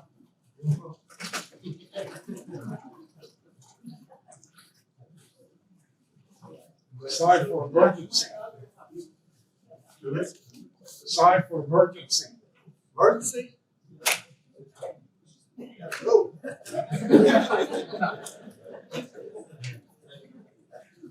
Because sign language is supposed to be simple and direct, but you know, not knowing it can be complicated. So, you know, in that book I'm doing, it's going to be simple. It'll be easy to learn. And Did you do one for singing? for what? Singing? Yeah. That's singing song.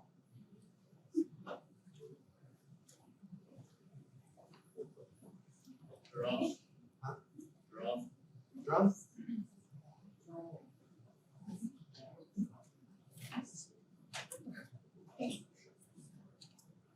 Is it it? Could you do like a short prayer? Yeah, I can do it. If somebody wants to sing Osage and say it, I can sign it. The Lord's Prayer. Okay, I'm going to go ahead and do it. I can do it. In that it says, our Father, Son, but everybody, Father, which art in heaven, it's the highest. Holy is his name. Your kingdom come, your will be done on earth as it is in heaven. Give us this day daily bread. Forgive us our trespasses, as we forgive those trespass against us. Lead us not into temptation. That temptation is kind of hard to do. I'm gonna start thinking about that group temptation. Going back in high school, lead us not into temptation, but deliver. To deliver something, you have to take him out of that situation. For thine is the power and the glory forever and ever. Amen.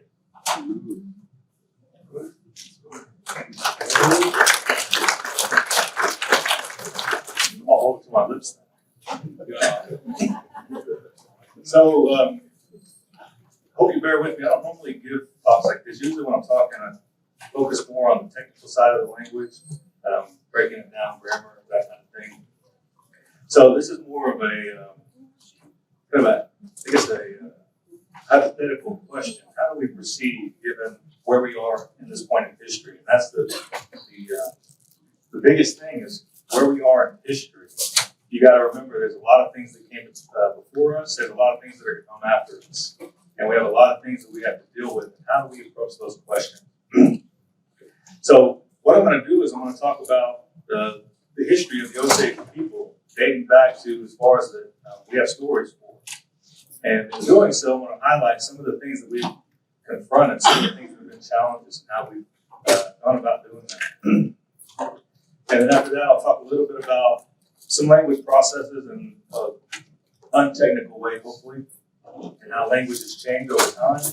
And then talk about some of the efforts that we have right now in our language revitalization and some of the things we're anticipating in the future and what we're trying to do.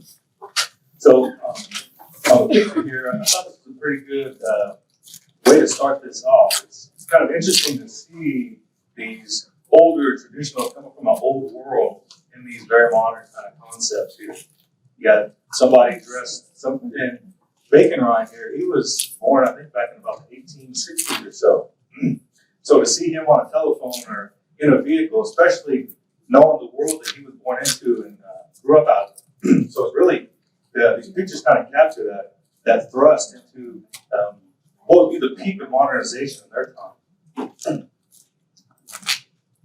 So again, to start off with a little bit of the Osage history, taking it as far back as I know, or as I've been able to find, is all of our creation stories, they vary by clan, and there's slight, subtle differences, but they all kind of have this agreement that we ascended from the heavens, we came down from the stars. And there's even stories about before that, going through the different various upper worlds, talking to different Uga'xpas, petitioning them for help, doing the best at that time. And the way it was even phrased was doing the best for their children and their young ones at that time.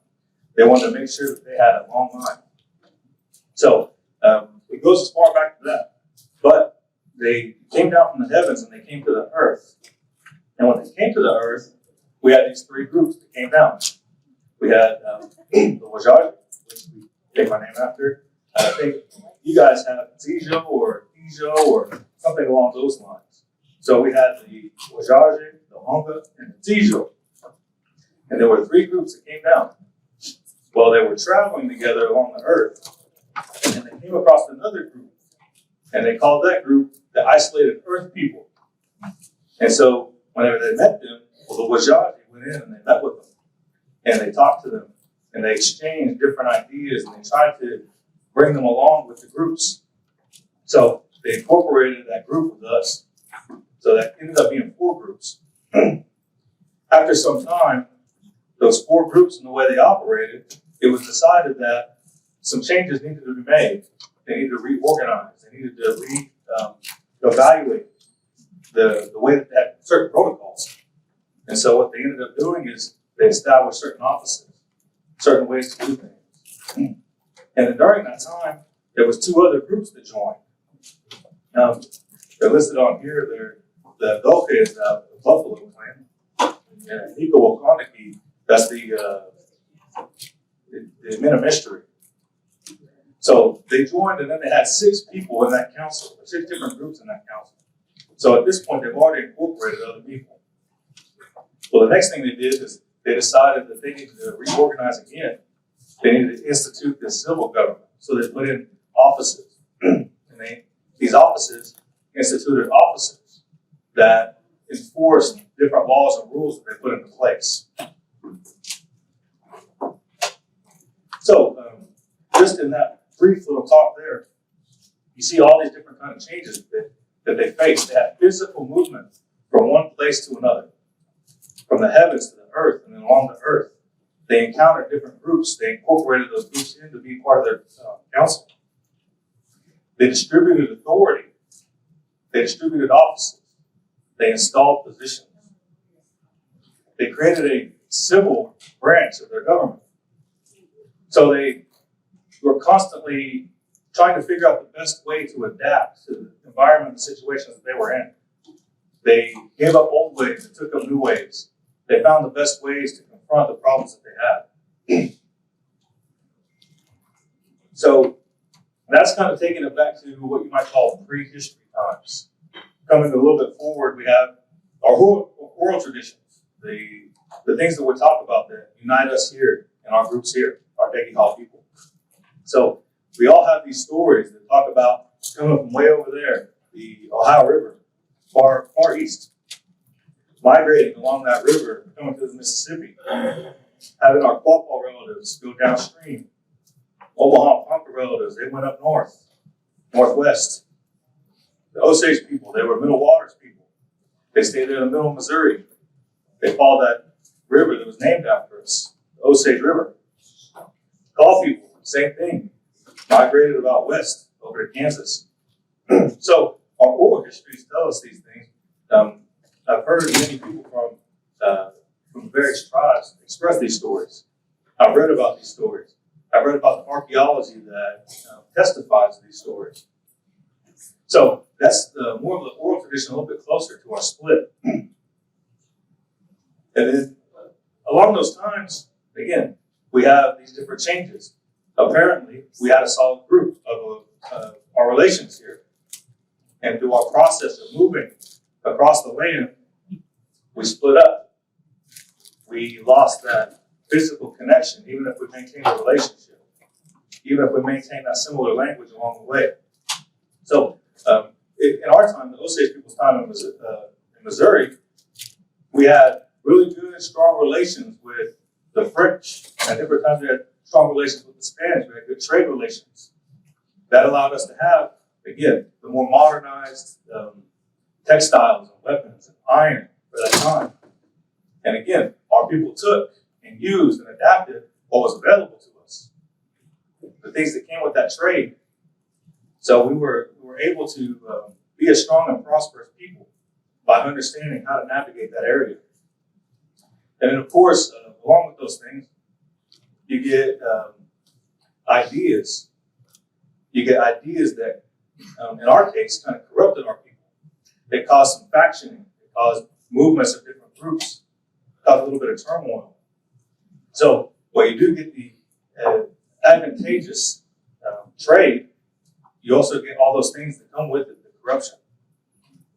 And then the last part here, we have the forced removal, the stealing of our land, the treaties that the United States government ended up pushing us into Kansas and ceding our lands. I have some maps that'll go over this, but we had a reservation up in Kansas, and we had the reservation down in Oklahoma. So obviously that kind of movement and that kind of oppression, that kind of theft, that kind of this imposition, the imperialism that we faced, caused us to confront those challenges in the ways that we did the best of what we could. So we ended up eventually down here in Oklahoma, and then had about 150 years in Oklahoma. And I'll touch more on some of that history in a moment, but for the past 150 years, that's kind of our Oklahoma history. We've been in Oklahoma, been through here. It used to be lands that, we traversed and we hunted and took different paths in hunting expedition.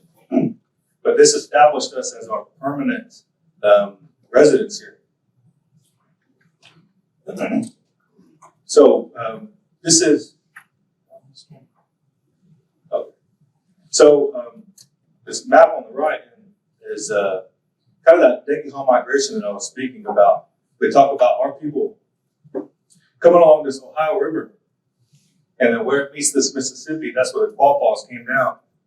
And our people went up, and then from there we had all the splits, all of our tribes. And then while we still had a presence in a large state area, the Osage people did, we hunted all these, we moved, we had temporary settlements. Our main camps were along this Osage River right here. And then that second map is the reservation in Kansas that we got. So this map here, it lists these treaties, and it talks about our movement, and you can see the displacement that we had, the challenges that we faced, the changes we would incorporate. Having permanent residence in these different areas means you have different plants and animals that are your permanent subsistence, different land structures. You might have places that you now reside in that you didn't have names for. So you're constantly facing these new things, constantly facing change. All this demonstrates, these maps that I'm showing you, is constant change, constant need to adapt and figure out how you're going to survive. And in the map on the right, this is Osage County. So where I'm from right here, Buster right in the middle. But it's we have our 3 districts, and this is where our dances are hosted at. And it has those names on there. Quapaw, Sansoli, Pahsetopah. Those are our 3 districts. Now we call them Uga'xpa, and Great Horse. So, again, talked about that, the changes that come along that way. You have physical movements. You have the acquiring of new materials and new foods, new plants, new animals that are your kind of primary subsistence. The factioning and separating from your main groups. those are going to cause changes.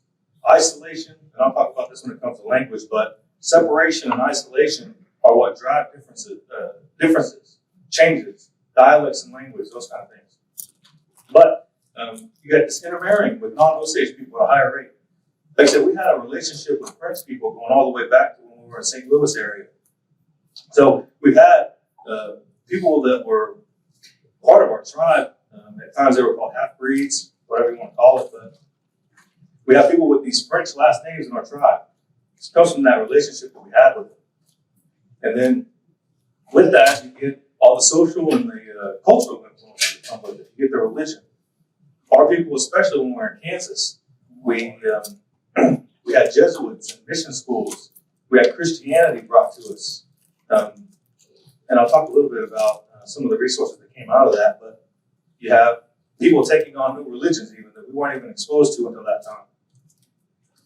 Then, as we came into Oklahoma, kind of on the tail end here, right when we come into the start of that 150-year period, we get the introduction of the Native American Church. We get this dance, this Uga'xpa dance that we dance today. Some more changes. So we get our land here, well then they decide to allot it. We live in bands, we live in clans, we live amongst our family and our groups. Well, they allot that land, now you got individual land ownership. You have a mechanism for settlers and the government to come in and take that land back. So there's a lot, I could probably do a whole presentation on allotment, but that allotment is a big change. You got the oil wealth that this Killers of the Flower Moon movie specifically hinges on. We get this oil wealth. We got all these different luxuries, access to the finest things at that time. Again, thrusting us into modernization for that period. But it comes to all those bad things again. The corruption, the murder, all the systematic oppression, theft, and killing. So that's a pretty big change to have that oil wealth come in.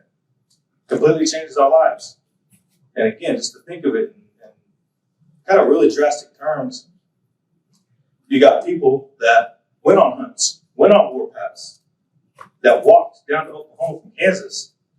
Now they're the richest people on the planet. Now they can fly in a plane. They can have someone drive them around in a car. Pretty big change. And then as we get into kind of more of our times here, you get this rapidly pacing technology. I'll talk more about that in revitalization. But we had to change this again. Something that's been kind of consistent through here is we consistently are changing the way that we govern ourselves. We've restructured multiple times in prehistory and current history. We just adopted a constitution about 20 years ago that restructured our government entirely, that assigned and installed positions, that gave authority to certain people. They created departments. There was good things that come with it, there was bad things that come with it, but that constitution is pretty important. And again, it'll talk a lot about some of the things we're able to do, actually. But that's the question. So that's a very, very quick gloss. I left a lot of things out. I intentionally left a few things out, but talking about how we came to Earth, how we moved across this land, the different entities that we interacted with, that we incorporated, that we fought against, that imposed their will on us, that took things from us, that made us have to adapt. So, now to the language part. It's just a universal fact. Languages are constantly changing. There's no language on this planet that's static. We've heard a lot of different reasons of why that is, but there's natural reasons too. There's internal, external, there's forceful, there's conscious decision that all drive this language change. So I listed a few things here. Pronunciations change. Words are invented or borrowed. And that's kind of an interesting one in itself, because I think it was Lewis that up there and said, well, we call something this and you call it that. Well, why is that? They have the same word, but they talk about two different things. Or you don't have that word at all, but we do, and we call it this. Well, that's due to different factors in language change. That could be you split or separate it, and now you're encountering something and you're making up a word for it on the spot. You're incorporating a term for it. You invented a term for it. All the words you have were given to you somewhere along the way. Some of these words are out of necessity. What do you call metal when you've never seen it before, but now it's being traded to you? Never seen a gun before. What do you call that gun? Again, you have to come up with a way to talk about it. There's no way around it. Do you incorporate the original language's word? Do you Osage-ify the word gun? Or do you use your thought process to call it something? Because it actually happens both ways. And I wondered about this. There's the Osage word for cucumber. Quapaw. That just sounds like an Osage trying to say cucumber to me. Now, I don't know if I could ever confirm that, but it's just one of those interesting things where there's certain ways that words come in. So, words' meanings change. That's something, again, that happens in every language. What's funny is whenever it changes exactly to mean the opposite. And this happens a lot in slang. And someone's taken my class, they probably heard me use this example before. But sometime, I think it was around the 80s, there was rap and hip hop culture becoming popular. And now the word bad means good. Right? How can that work? It makes logically no sense. Well, it makes perfect sense when you understand the way language works. You get a pop culture movement. You get something that is influential. You get something that people find useful or trend-worthy. Once everybody uses it enough, well, now it's part of your language. So that's another example.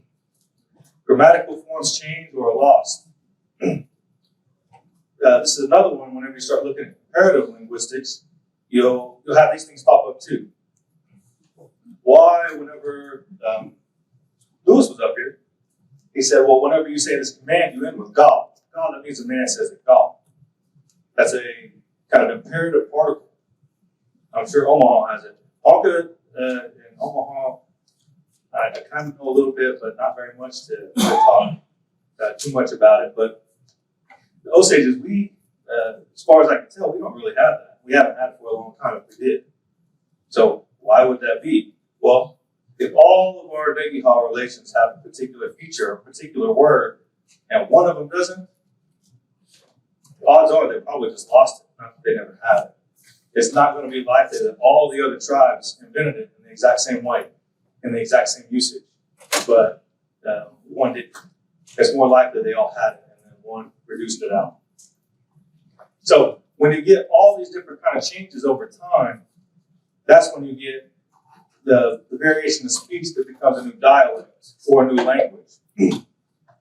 So again, if you have like Latin, there's a lot of languages that derive from Latin, Spanish, Italian, French.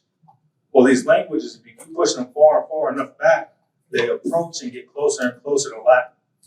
Well, the differentiation comes in from you have these separations by culture, by surrounding languages, the local language that the Romans and their imperialism brought to these new lands. You get all these factors that cause a new language to start to shift. You got this Latin language over here, you got this Latin language over here, and they're independent and they're shifting. Enough over time, now they're new languages. You can look at them and say, oh, they kind of have all these words that are kind of similar, but they're not close enough for people to talk. They've drifted far enough to be different. So there are factors that really drive this change and push it faster. Migration and isolation of groups. We've seen that in Osage history all by itself. Constant migration, constant fractioning, different little isolations for different reasons. Also, social and gender distinction. So it's not so much in Osage, but there's a lot of languages where certain classes speak different ways, distinct speech. The way that it applies more towards Osage and all of our languages is you have these gender distinctions. Women speak this way, man speaks that way. Well, since that's the case, then you have two kind of dialects of your language. It's really kind of a man dialect and a woman dialect. So you get interesting things that happen. Because what happens if all of your male speakers are gone. All of your young men are going to learn to speak the woman dialect. So you get a drastic change in the way that your language perpetuates. Next thing that I just gave that example, pop culture, things that are popular or traditions. If you have different rites or ceremonies, if you have different things you center your community around, you'll get all kinds of language that gets created and popped up. There's going to be things that are new. You're going to co-op. You used to use this word over here mean this. Now it means this. So, like in all the old stories that I'm aware of, Wakanda apply to a whole vast range of different entities. Now it means the one true creator. That's a changing of the meaning of that word. So, depending on culture or popular conventional speech, that can drive a change. Interaction between multiple languages. So you have for instance, say an Osage woman marries a Ponca man. They have children. Those children could potentially be bilingual, or they could speak a mixture of two languages. They might not even know the distinction between the two. Maybe they do. But as you start to get intermarriage, as one component of this, then you start to get these different borrowings. Well, Poncas have this word, Osage doesn't, but my dad says it, so I'm going to use it whenever I speak Osage. I'm going to incorporate that into my language. That's another way. Talked about this too, the new items, new concepts, new technologies. There's no way you could have had a word for it. How are you going to talk about it? That's going to be an inventional language. Last thing, and this is probably the one that we'll most think of whenever we think of language change, is disuse. All your speakers are gone, or all your speakers are now elders. And now you're just trying to grab whatever you can from them. And I can speak this broken version of Osage. That's going to be a different language than the language that I'm trying to learn. That disuse. And there was a really good article I cut out of here because I was trying to save time, but Robert Rankin, he studied the Quapaw language up here. And he did a really good paper in analyzing language disuse and the things that dropped out from the language from generation to generation based on were they in a fluent household or were they one person removed from a fluent household? Did they know the language when they were young and now they're trying to remember when they're older? And you get changes in that. You get changes in the way certain sounds are pronounced. Like that's one of the easy ones to see. You get the loss of different kind of particles or ending particles. All those kind of things go with disuse. And disuse can be forced or chosen. I know a lot of Osage people say, well, we were encouraged to be educated. We were encouraged to learn. We were encouraged to empower ourselves and empower our people by getting that education so that we could make it in that world, so that we could influence that world. So you might have a deliberate choice to say, well, I'm gonna put this language aside because there's something that I feel is more important for my people. So it's not always forced, it can be that way, but then the loss of speakers. That could be your speakers are older. It could be a pandemic comes in. And pandemics have been happening time immemorial. Whether it be flu, Spanish flu, measles, smallpox, COVID-19, you might lose a huge group of your speakers just due to something that's this natural occurrence. So you have this disuse that can be forced or chosen, or it can be a natural cause. So some different types of changes that kind of give us some examples of these, but transmission. Each individual hears the language different, they speak differently.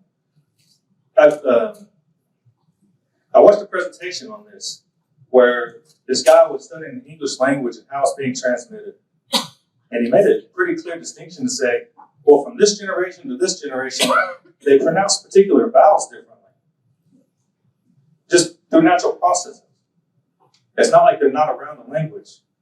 It's not like they're not fluent in the language. That generation has some kind of different action that's causing these vowels to shift, the way in which they pronounce them. So there's this transmission. From generation to generation, again, those changes will accumulate. Certain influence of other language, I've talked about that, but you have grammar and words, meaning. All these things are going to shift depending on the way that you're situated, a culture that's right next to you, a language that's right next to you, whether it's dominant or not. Maybe you married into it. Back in the day, it probably could have been more along the lines of, well, we have this captive. We have a captive from a neighboring tribe that speaks a language that is essentially a dialect. They can understand, we can talk back and forth, but they're bringing something new in. You have all these ways that all these different language interactions could occur. Next one is distinctiveness. I touched on this a little bit, but for whatever reason, if your society finds something that's peculiar or is a strength or is perceived to be a strength for a particular group, and they talk a way that makes them distinct. You have these, again, it was mentioned up here,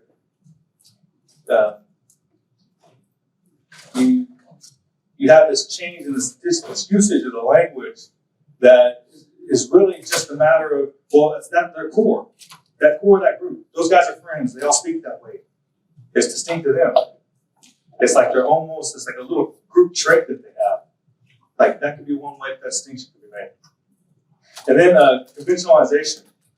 This covers a lot of ground here, but another example is fast and casual speech.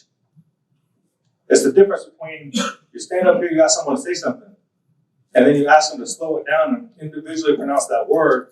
Well, now that they're focused on it, they're trying to pronounce it what's considered to be correct. They're saying it different. Did they run some stuff together? Did they really relax that vowel in there whenever they were talking? If somebody that doesn't know the language is sitting here trying to transcribe what you're saying, and you're talking that way, they're going to write it out in a way that's not really what you think you're saying. Listen to these tapes, I've read these notes, and you get peculiar things like, well, these people that speak, they say it this way, but when you bring it to their attention, they don't accept it, and they say that's wrong. But they're the one that said it. But what you're doing is you're letting them know, hey, you're actually pronouncing it this way, but it's not registering because they have a fast and casual speech. Also, you get metaphor, monotony, those are they're things that are kind of specific to culture. It's one of the things that we have trouble trying to figure out how to reach back and grab. So, it's, for instance, we have idioms and expressions of that nature.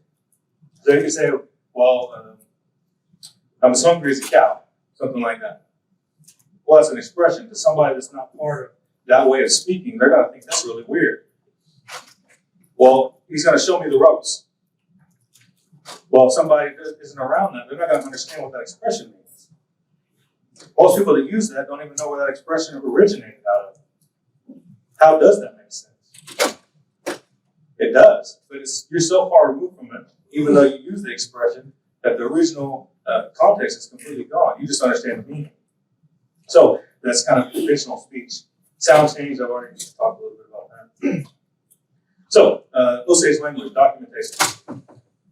Osage language has extensive amounts of documentation. We are very fortunate. We have a lot to work from. And here's a list that's not a comprehensive list. That's just the main ones that I have direct access to on my computer over there. That's not even all the ones I have access to, but they're ones that I can get real easily. And they go back from about the 1800s all the way up to about 2000. And it brings up a pretty interesting thing. Each one of these sources is capturing usage of the language at a particular time. Sources that are close in time, you can use to check against each other to see, did this person really capture that properly? Is their writing system inefficient? Maybe they didn't hear it correctly. Maybe they weren't trained. So you can compare those sources in those time periods and say, well, this guy was around the same time, but they have something that's drastically different. But even in our modern, that one lines up with what we have. So this person, more than likely, is a little bit off. Or you might have three sources from a time period and say, these two people agree on it, and this person doesn't. Well, more than likely, it could be an issue where they transcribed it incorrectly. Could be that they were in different dialects. So when you go to these sources, the more trained you are, the more you understand these processes, the better you're equipped to actually make those kind of decisions, and make those kind of determinations.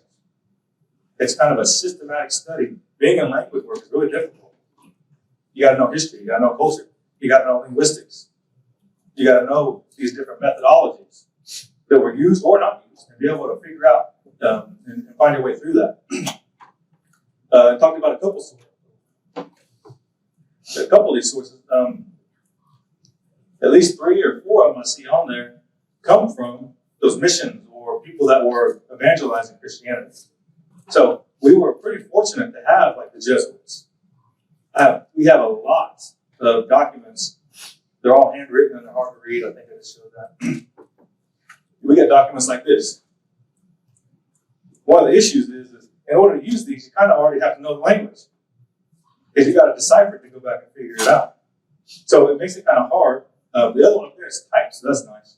But that's, I'm not going to go into each individual source, but these are some of the kind of documents that we're talking about and using.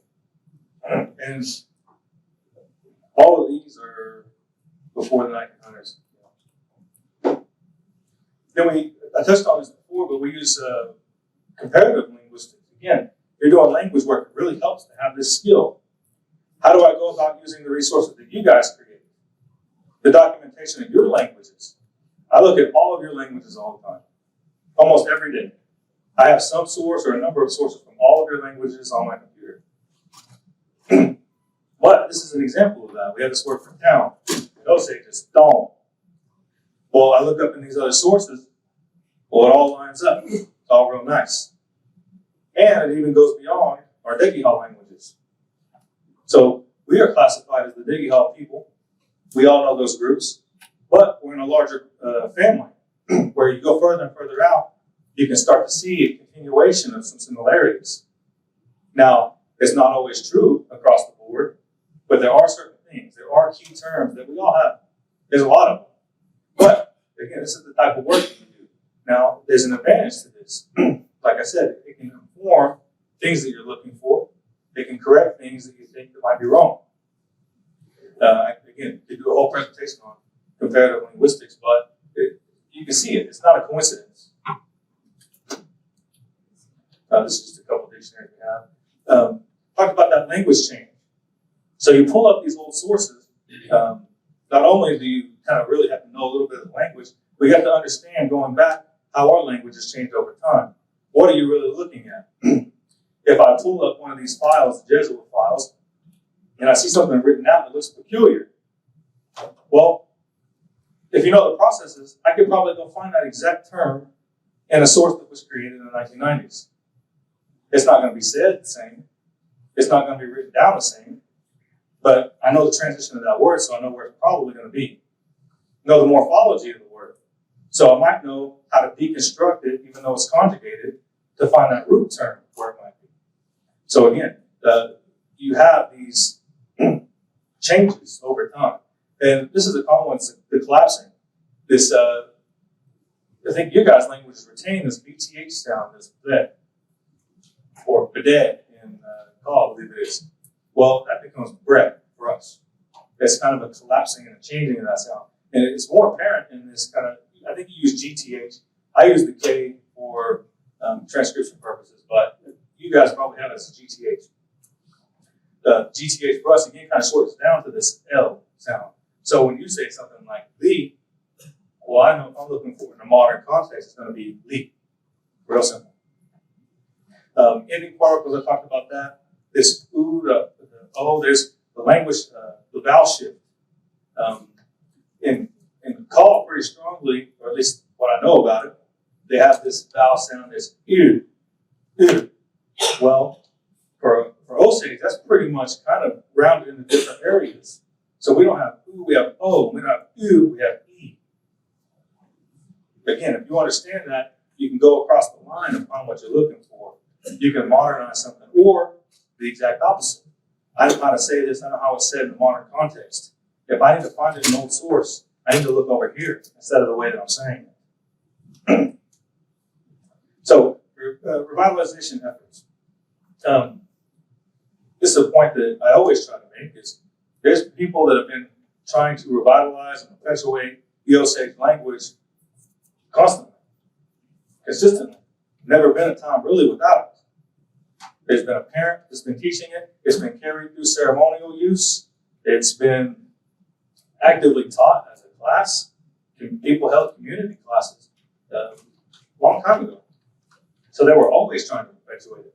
And there's the intentional efforts. We had people that had the forethought to document. As it was kind of coming in here to the strong disuse area, we had a lot of people that documented. Audio recordings, people that went around and just interviewed. Transcriptions, notebooks, all kinds of things.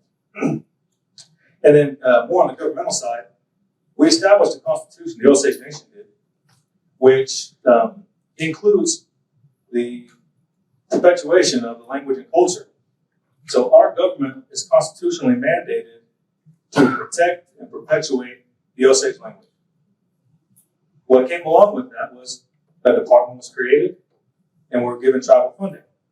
Again, very fortunate to be in that position that allows us to do a lot. But that's a change that we made. That's a need that we recognize.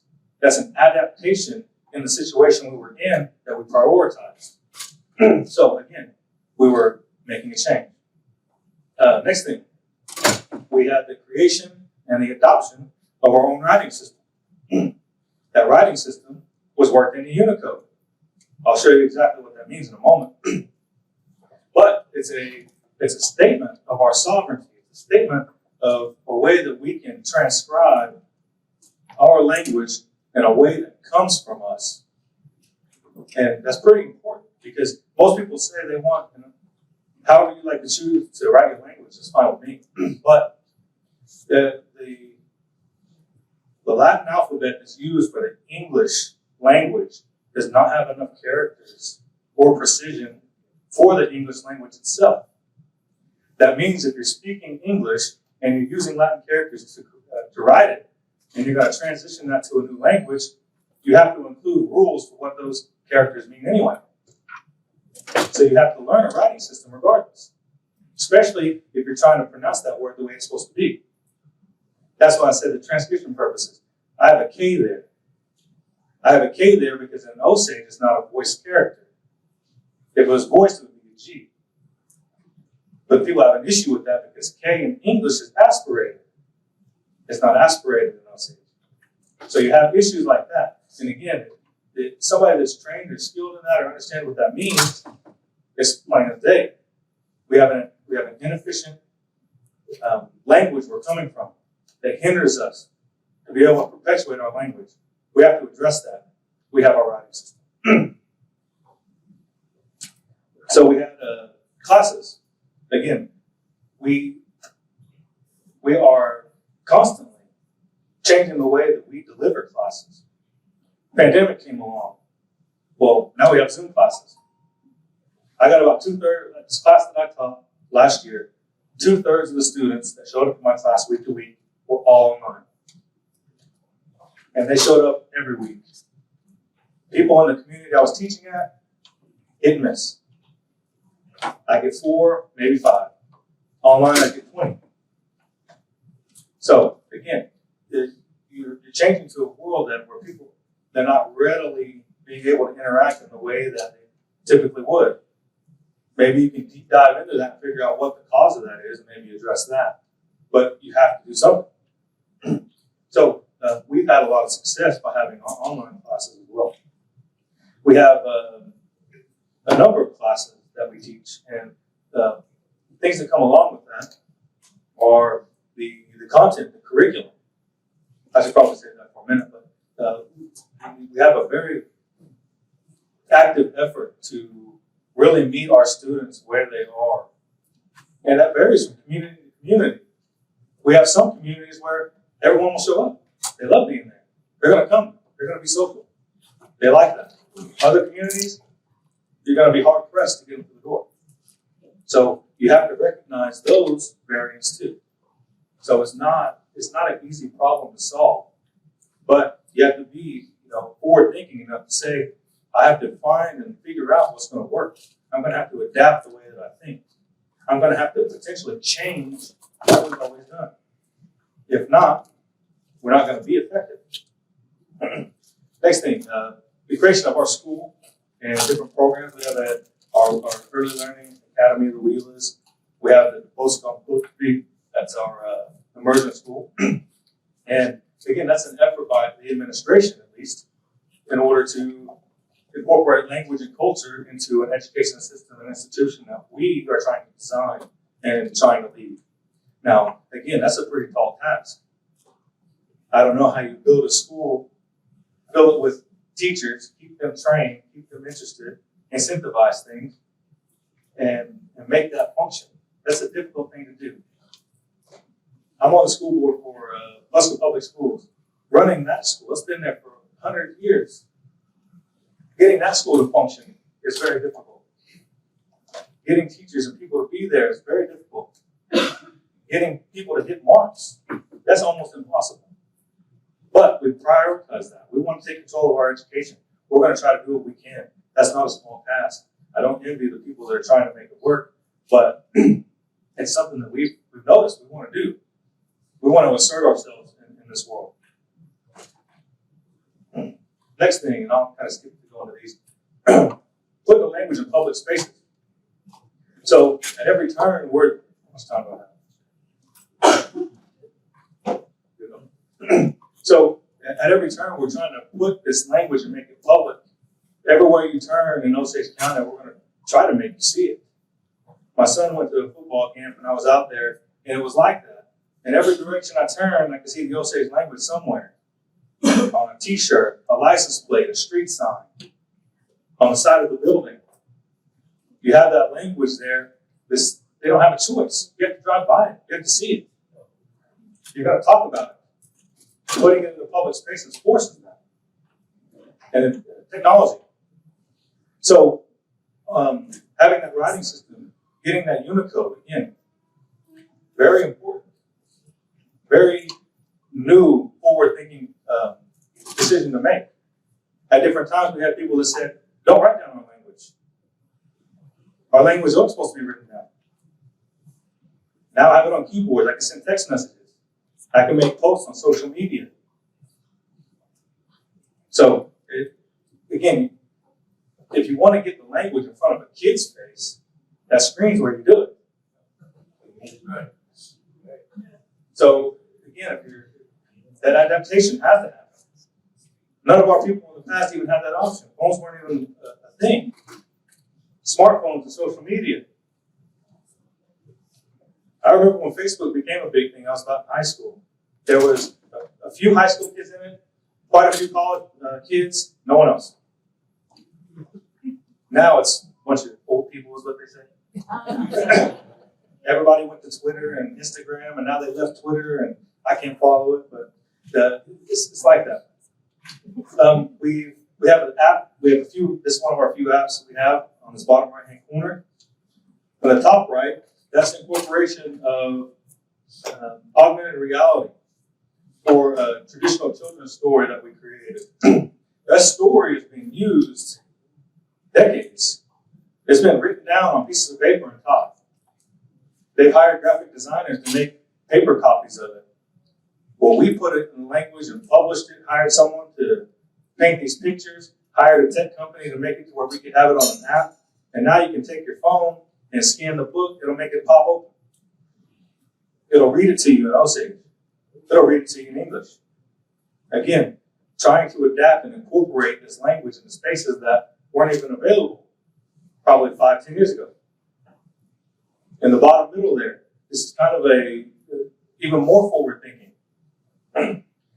For about the past year and a half, and probably for about the next year and a half, we've been designing a virtual reality application that'll also work on your computer.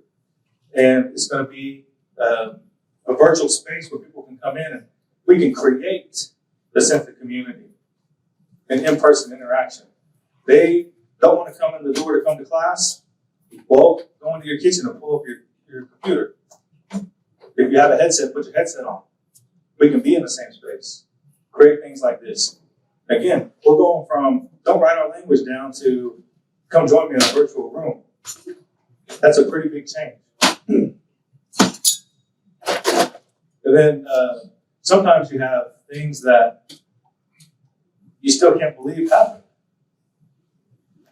We have Martin Scorsese, Robert De Niro, Leonardo DiCaprio in our communities, filming a movie, coincidentally about one of the worst times in our history, but they were there. That's a platform. Millions, tens of millions, possibly even hundreds of millions of people will see this movie. They'll hear the Osage language. They'll read the Osage language. That's a coincidence of history. There's nothing we could have done to plan for this or to anticipate it, but it happened. Whenever it happened, luckily, Apple was a progressive company. Our leaders are pretty forward-thinking. Opportunity. So, current and future challenges that we're trying to face. The questions we're trying to answer. Things that were similar to problems that we faced in the past, where when their leaders sat down in those times, 100, 200, 300 years ago, and talked about these kind of things, we're going to have to make a change. We're going to have to adapt. We're going to have to do something different. We're in a different context than they were. So we're evaluating different factors than they did. Those should lead to different decisions. So you have questions like that. Questions for us. Standardization. Can you teach 5 ways to say every word when you're teaching it? Is that practical? Or do you say, this is not the correct way to speak, but this is the way that we're it's not the only correct way to speak, but we're teaching you a way. It varies. There's variance. This community says it this way. This community says it that way. But we have to teach you a way. So be honest and upfront, but to say that that is the challenge. We have to be able to put something in front of people to learn. We can't argue about what that's going to be until the end of time. We have to put something in front of people. Next thing, we talked about this already. Creation of new words. Creation of new phrases. How are we going to say things like internet? People use the word internet all day, every day. Application. Are you just going to use the English word mixed in with your language? Might be something you choose to do, but it's a question you have to answer. Next thing, creating effective curriculum. Again, this is pretty tough. It takes people that are trained in a way that I'm not in order to do that. It takes people that went to school and have certifications that understand education. Might even understand languages more than me. I'm being able to acknowledge that. Say, I need someone to teach a lesson or to design a lesson that these people will actually learn. I might be good at the language. I might know the language technically. That doesn't mean when I sit down to give a class that they learn what I say. The question is, what are you giving them something to take? That's what your curriculum is. So this is one that's kind of it's a tough thing. Our languages weren't written down by us. But now that you're trying to live in a world where written language is a very significant thing, you have questions of writing convention. What script are you going to use? This was touched on earlier too. Are you going to include diacritics or not? To what extent, if you do? If you have a writing system, do you capitalize proper nouns or not? Do you use punctuation? You have to decide these if you're going to have a writing system, because you're going to have to teach somebody, and if you're in an education setting, you're going to have to grade it or not. You're going to have to set a standard or not. Are you publishing a book? Are you publishing a newspaper? Are you going to establish what those kind of rules are? Doesn't matter. Maybe not. Reconstruction of the old language features. Is it possible? And if so, to what extent? And even if it is it practical? Again, I don't know the answer to these questions, but they're questions that you have to answer. Those are challenges you're going to face. They're challenges that we already face. I'm sure you guys do too. But again, we got to figure out some kind of answer to this. Like I mentioned this, but having teacher development, having people that are properly trained, that are coming in. It's hard to get teachers. Like I said, we are Pleska Public School. We're having trouble getting teachers in, and we're having trouble retaining good teachers that are already there. This isn't just an issue for us, it's an issue across the board. I know, especially in the state of Oklahoma. Teacher shortage. Not only that, you're trying to find a teacher that has language and culture knowledge. That's a big task in order to have something you have to address. Linguistic training. I kind of touched on that. It's whenever you put someone in to do language work, the extent to which they are able to use that kind of training in order to help your language program can vary significantly. And it can increase their reach or not. Whenever you're talking about all these little fine-tuned things, creating new words, reconstructing old language, you gotta have an eye and a mind for that. The other thing too, assessing the bureaucratic structure. Is your department set up properly? Are the people in the right positions? Do you have the right positions? Do you need to add something? Do you have something that you don't necessarily need? These are all the things that are directly affecting the way that you are perpetuating the language or not. It's a challenge. So, a couple future type questions I have here. How do we adapt to the accelerated rate of technological changes? I say this all the time. The worldview, the understanding, the way that I maneuver through the world compared to my parents is this far. That's the difference between us. Me and my kids cannot relate, and I'm not that old. My kids cannot relate to my childhood. It's going to be difficult to reach them in the world that they live in. I'm going to have to understand them and understand that world. It might change the way that I intuitively think to do something. I've done that in the middle of even my community classes. Right in the middle, I'll say, you know what? I don't think I've been doing this the right way. We're going to start doing this just a little bit different. I want to do it this way instead. So you have to be willing to be able to adapt in those situations. Next question. How do we adapt to the accelerated rate of globalization? All these things that we're talking about that influence change are accelerated. If I can talk to somebody on the other side of the planet right now, on my phone, face to face, that's a language, that's a culture, that's a worldview that I otherwise wouldn't have had access to. Now I can have access to it whenever I want. My kids pull open their tablet, they have access to it. That's something that you have to confront. That's something you have to consider. That's something you got to figure out how to infiltrate it and use it to your advantage. Third question here. How do you stay vigilant against threats to our people? I mentioned one of the factors is your loss of speakers, your loss of people that are knowledgeable. Things in your community that are putting up barriers to people that would be language learners. Emerging speakers. Maybe they have a health issue, they can't get out anymore. Maybe a pandemic comes through, you lose a lot of them. We have historical traumas that have been handed down to us, and those symptoms cause all kinds of other problems. All the ways that you cope incorrectly with all those things are going to do nothing but add the barriers to your ability to teach your people, to carry on tradition. Those are things that have to be addressed, and they're difficult. And it's not just a language issue. These are, to the core of us, who we are as a people issue. But you have to be realistic. You have to be honest about it. You have to confront it. You have to figure out the best ways to do that. And I hate Pahsetopah. I'll do that too. Talee, Oxy. Talee, O-gah-pah, oh my. It's a good day to be in the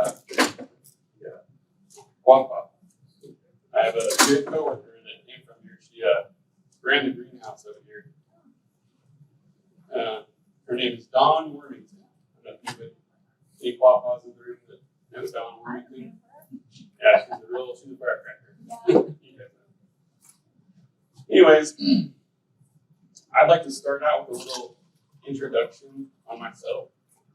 I haven't always. This is actually my first time at this conference, so it's all new. And one of the first things I noticed when I got here was when I walked in this building, especially, was just this like sense of familiarity, this sense of family, and it was really warming. And I still have that feeling. It's powerful. Just being around people. So anyways, I'd just like to say that first. But I've been with the language department for 2 years, teaching. I'm a contract teacher for I teach children's class. And going into my 3rd year. But this past year we had a lot of success, especially the language fair. Played one of my original songs, and it went over very well. So I'm very thankful that I received so much support. I was born in New Mexico, land of the green chilies.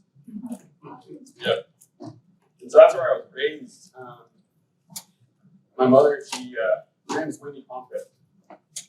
Some of you may know. She's an artist, and she taught at the Institute of American Indian Arts for 20 years. And so I was raised out there, and I was raised around natives, especially around that school. And I was all, and I was around a bunch of different kinds of natives. But I always knew that I was Osage. And so you made sure I knew that. You're an Osage. And so I'm really grateful for that. The only thing that, I was raised off the res, I made it a point to come back for our dances every year to get lunch go. So that was really my only, doings and knowings about being Osage. My dad was Uga'xpa, he was Scottish, he was white. But he was, and still is, very supportive of our culture. He's an artist as well. In fact, my grandfather, Earl Humphrey, he's an artist. He was an artist, passed away. But I was raised around artists, and it's been a huge part of my life. And so that's kind of where I come from. We moved back here to Oklahoma in my middle school days, and I got to be with my people for a couple of years. My parents actually split. Me and my brother and my dad moved to Texas, and so when we were there, I was removed. There's no culture there. It was hard on me. So carried that way, but it's hard. It's an identity struggle, and a lot of us deal with that in many different ways, generationally, whether it happens to our ancestors, happened to us, or there's many facets of that. But so I can relate to that, and so did that. Came back every summer, spent time here, did the dance. And when my time came time for college, I actually went to high school, which is really cool. There's a lot of pictures of high school on these walls. Maybe that's why I feel so connected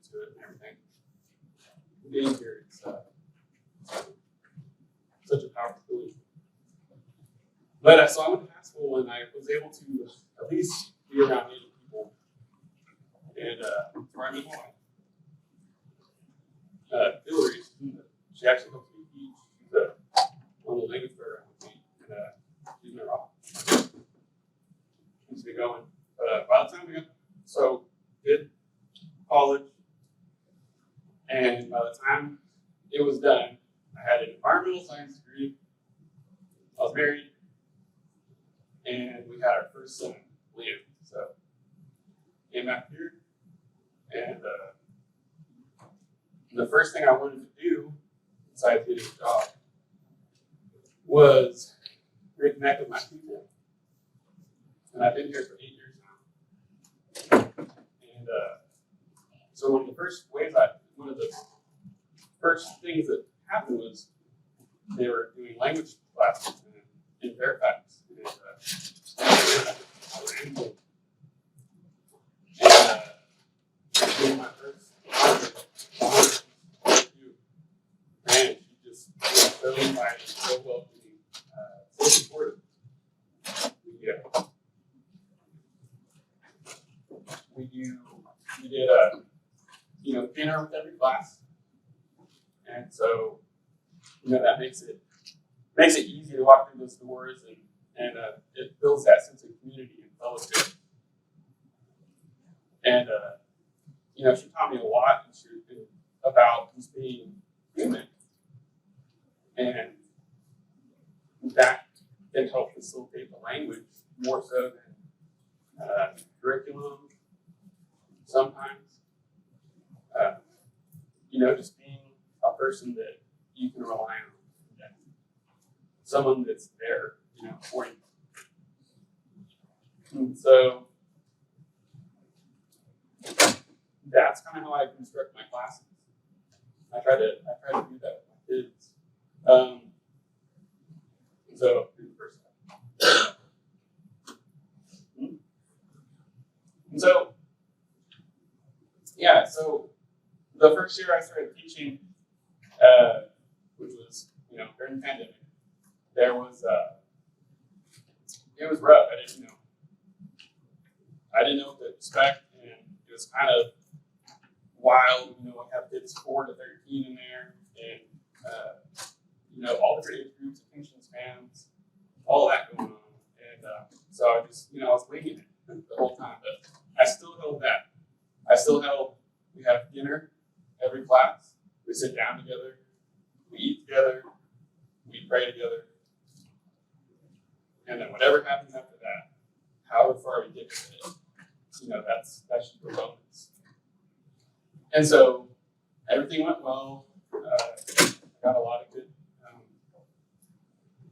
kids, had a lot of fun, learned a lot, and then, it was my first year, so I didn't know how to take it. The second year, this past year, I had some parents come in, and they wanted to sit down in there with their kids. And so I welcomed it, that's fine, that's good. That's not how it was set up at first. We have an adult room across the hall every Monday night, that's when we teach. And then we have a kids room, that's where I was with my wife Hillary. But these parents wanted to come in and they wanted to sit down with us. I said, yeah, let's do this. And for long I realized that was key. It helped maintain a levelness to the class. The parents just sitting next to their kids, they're not going to act up quite as much, or they're less prone to running around and things of that nature. And so that set that in place. He wasn't I'm not going to discipline anyone's kid or make that kind of way with anybody like that. But it would slow down the progress of class every now and then. So when these parents came in, it really helped with that, and we got a lot done.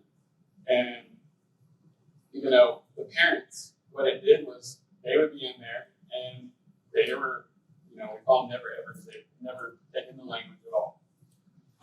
And they would ask questions, and I'd answer them happily, even if they were advanced for that, for a children's level. I touched on it. Yes, let's go. You know, even if I could look something up in my dictionary, something I didn't know, but it had something to do with the lesson. And why that was good is because they'd go home and it would create that reinforcement, that reciprocal learning. You know, that generational learning.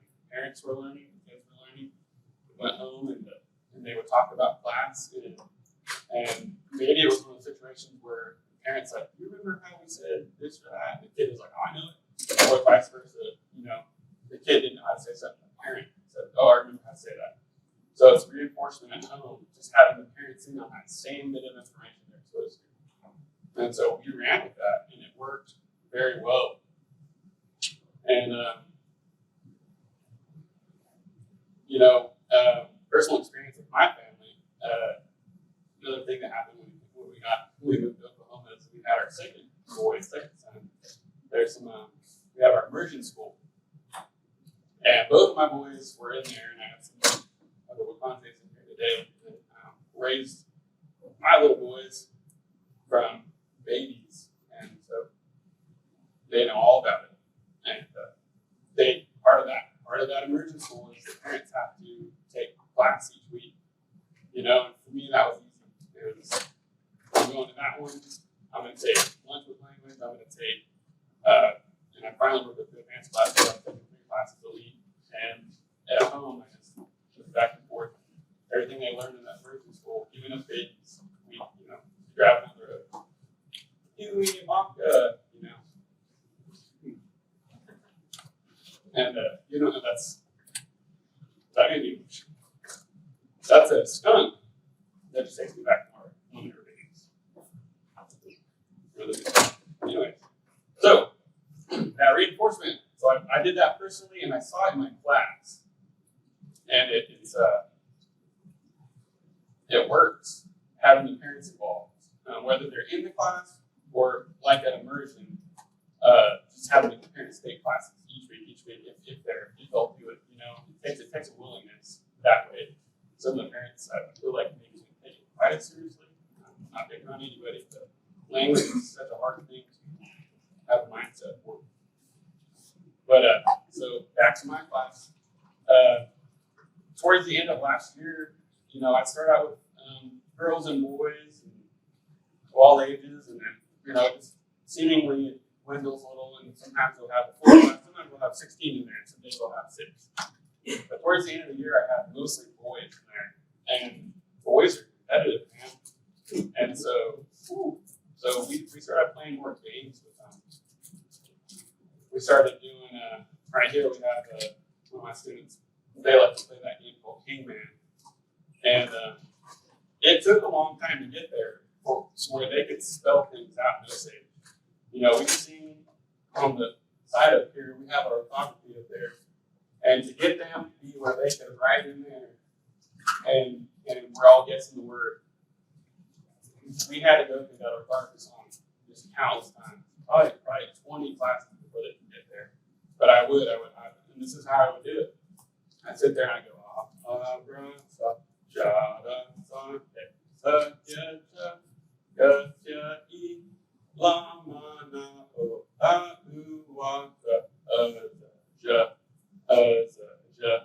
Lots of you guys in Osage know that song. But we'd repeat that, and those kids would sing it, and they started singing it after the second class. Even they caught on to it just like that. And then, so I felt like, you know, oh, they know the orthography. So we build words up there, and I go, all right, horse, Gawa. And then what's that first sound? Cut.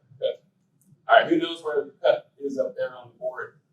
And one of them might know, or maybe none of them know. All right, we're singing the song again. Until we get to cut. And then I'll kind of go slow towards it. Oh, there it is. And then get next letter. First letter, right? Some of them wouldn't know. All right, let's sing it again. I got it. You know. So we just sing that song all the way through until before you know it, we didn't have to do it so many times. Like I said, that took about 20 classes, but eventually, I had some of my kids spelling, and this has been 1 year's time. I had them spelling, writing their journals, coming to me making comic books with whatever in it, all in their own time.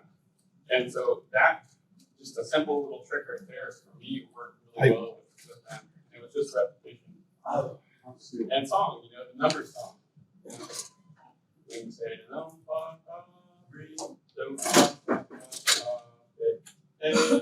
fuck here, don't fuck, look at the week and and those kids just took, you know, they take the song. And that's one of the things that I noticed right away. If you put songs in there, and it's not just a language thing, it's a human thing. You know, music is a part of our DNA. But this little slide here is just pictures. They have a lot of material to go off of. But I have these pictures. Anyways, so we try to keep it light, and I'm open to questions during my classes, even if they're non sequitur, you know, just stuff off the wall, whatever it is, I open it up sometimes. You know, we'll be doing a lesson on fall, or colors, or numbers, or animals, whatever. I open it up. And so here's a little slide that kind of represents that. I was like, all right, 3 times, what do you guys want to know? And that's what Quapaw we gave. And that was my license plate at one time. And it just means like a joyrider. Quapaw we say, they wanted to know what's on your license plate. And so some other things, you know, we watercolor in there. How do you say watercolor? You know, and that's one of the things, that's one of the areas we have to, kind of like Braxton was saying, we have to feel some of those things, you know. It happens to me all the time. It happens to me all the time at work. My main job is I work for the Department of Natural Resources for the water grant. And that just goes back to my love for being around the water people. I'm a fisherman. Always around the creeks, ponds, couldn't get me out of this fish. Use the water. And so I decided to make a career out of it, do things with the water. So at work, part of my job is we work with Dawn. She's a greenhouse lady, and we make things. We grow things in the greenhouse, and we can them, we jar them, we process them, we make salsa. And people are coming up to me and saying, "How do you say salsa? How do you say, pickled green beans? How do you say freeze-dried carrots or whatever it is?" And I have to, someone's got to satisfy that because they want labels on everything. And so you have to come up with certain things. And I asked the language department, I'm always bugging them, trying to say, shoot them an email. I don't know how to say this. So that was one of them. How do you say watercolor? Word for color, word for water. So, and then rainbow and stuff like that. But that was kind of our free time. Here's a picture of me just kind of teaching them the orthography back in the early days. And there's my son, there's one of my sons, my youngest one. He was up there trying to put letters on the board and spell stuff out. They've come a long way. I'm really proud of those guys. And so one of the things I wanted to get into here is adapting the language, not in the sense of changing the language, but adapting how we present it, adapting where we are mentally when we present this. And what I mean by that is, like I said, I come from a family of artists, and you get into your right brain, and I do it all the time. I'll be sitting there, and it's a lot of people, when you're sitting there and you're like spacing out or something, you're in your right brain. But us as Native people, whether it's music, singing, beadwork, painting, pottery, you name it, where art is in our DNA. It's a huge part of it's who we are. I truly believe that. We're artists, and that's why we're so good. And I think a lot of us are so good at speaking our languages and retaining them, but you stay in a certain part of your mind. And not everyone's like that. Not everyone's right brain thinker. But I think that it has a lot to do with, especially when you're learning it, if it's not your first language. If it's not your first language, you have to literally reconstruct your mind. If you're an English speaker, you have to reconstruct your mind to even think in that language. It's not like English at all. It's subject, object, verb. That's how it is Osage. And so you start the sentence out differently, and you finish it differently. You build it differently. You literally have to think differently than you do in English. They do not mix. And so what I like to do with my kids to kind of put them in that open, free thinking space before we start getting into language is we go in and we do stuff like water colors. And it's just art. It's just to get them in that state of mind, get those waves flowing.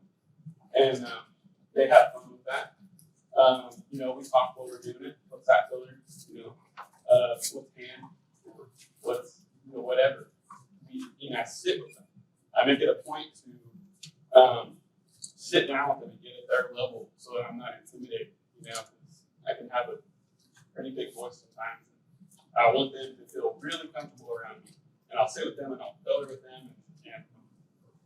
And I really like what Storm's doing. She has the kids thing on lock. She's working wonders with those kids. You know, they're a little team. But I'm trying to, you know, reproduce that just by being a really good friend.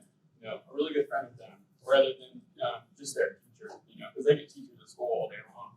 I want to be their friend that helps them learn the language. And my wife's really good at doing that. She's got her degree in early childhood education, and so she helps me with the logical parts of that, and you know, breaks it down on a scholastic level.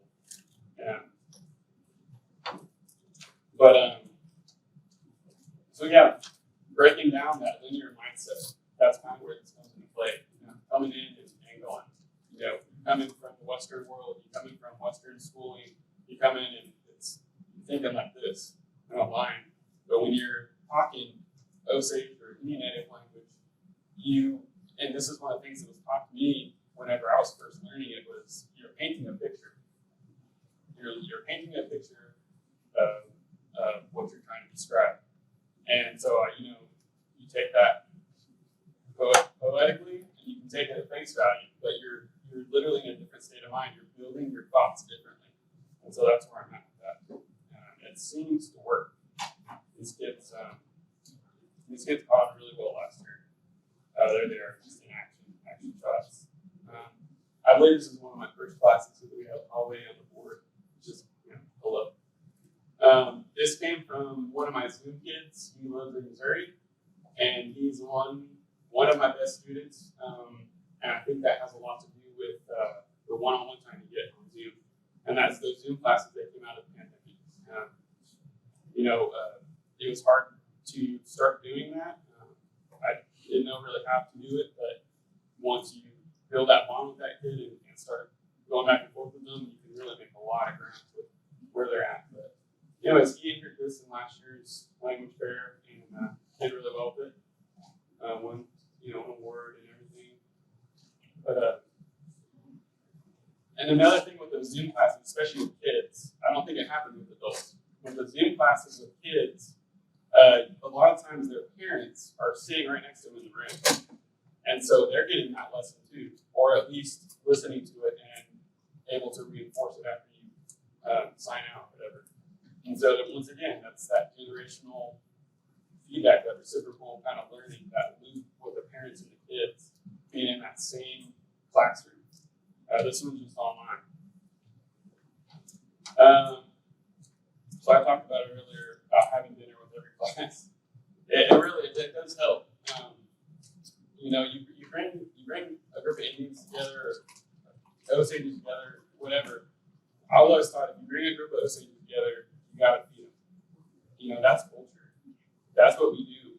And you can't have a language without the culture, or culture without the language. You can't do it. They're one and the same. And so that's what we do. We feed them. And before too long, you know, those kids are, what I've noticed so far, those kids are running through the doors and they're happy to be in that class, and they're not dragging their feet. Their parents aren't just dragging them in there. Go sit down. They're running in there and they're having fun. And I let them kind of be rowdy a little bit, and I settle them all down. And you have to get a feel for it. Some days, those kids just gotta go outside. The full moon or something. Those kids, you gotta take them outside, and we're working outside today. But sometimes it's, all right, we're gonna go hard in the classroom. But so I created this song. I'm gonna play for you guys in a second. I created this song. Actually, it was my first year of teaching, but I didn't think I was at a place to really present it. I didn't know how to. I didn't know if it'd be received or not. But this last year I did, and we would practice in the classroom. We'd practice at. We have an art studio at Fairfax. It's one of my family's. We practice at the park. We practice at whoever's house.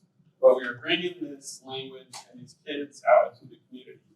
And I think that's a really big part of it. It's really easy to do the language inside the classroom and all that. And then once you leave, it's really easy to not do it.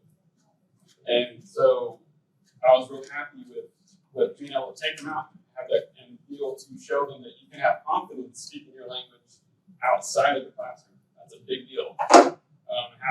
It's happened to me taking adult classes. Real good inside the classroom. First one raising my hand, I'm this and that. And then when I walk out the door, it's back to Western world. It's back to no one to talk to. I don't feel confident speaking it. It's, no one else knows my language, pity party kind of stuff. But so I wanted these kids to go out in the community and show them off really and help boost their egos with the language. So that's what we did. Here's a shot of us practicing. I took them to the language fair with this song, and we did really well. There's our pregame, there's after the song is done. And for these kids, these particular kids, they never won a trophy before. They'd never, been a part of a group like that. And it was real, real special for them. It was monumental. It just what it did for them. And I think just that picture shows it all right there. They're just in awe of their trophy. So I'm just happy I was able to do that for them. Here's a little clip of us practicing. I don't know where I'm at on time. So, what's he gonna play? Do we have sound? I should ask that. All right. Yeah, okay. So this was the practice room anyways. So that's just them kind of getting their feels out. But by the time we got to the language fair, they nailed it. They were awesome.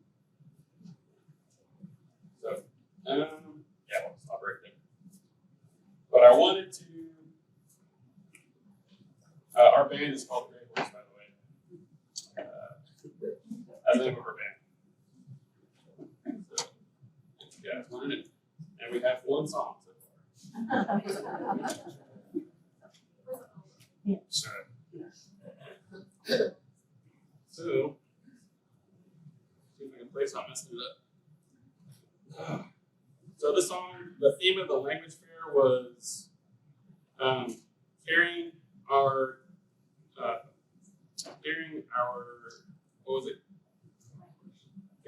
language for 20 years. 20 years carrying our language, that's what it was.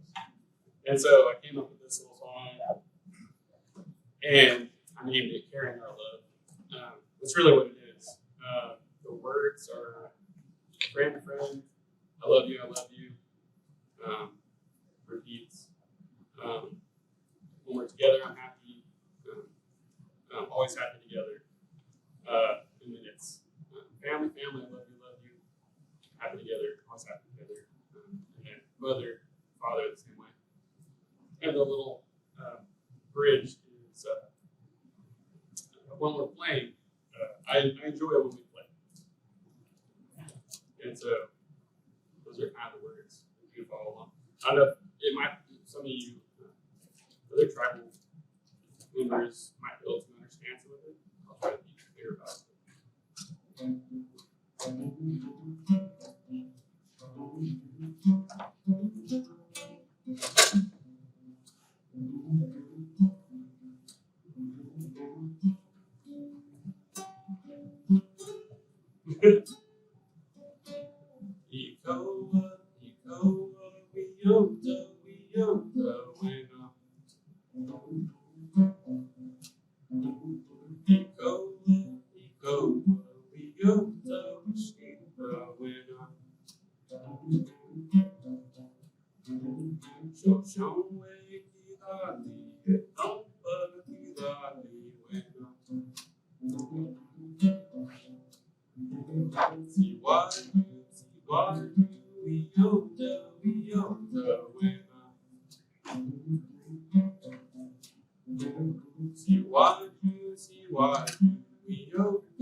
I will.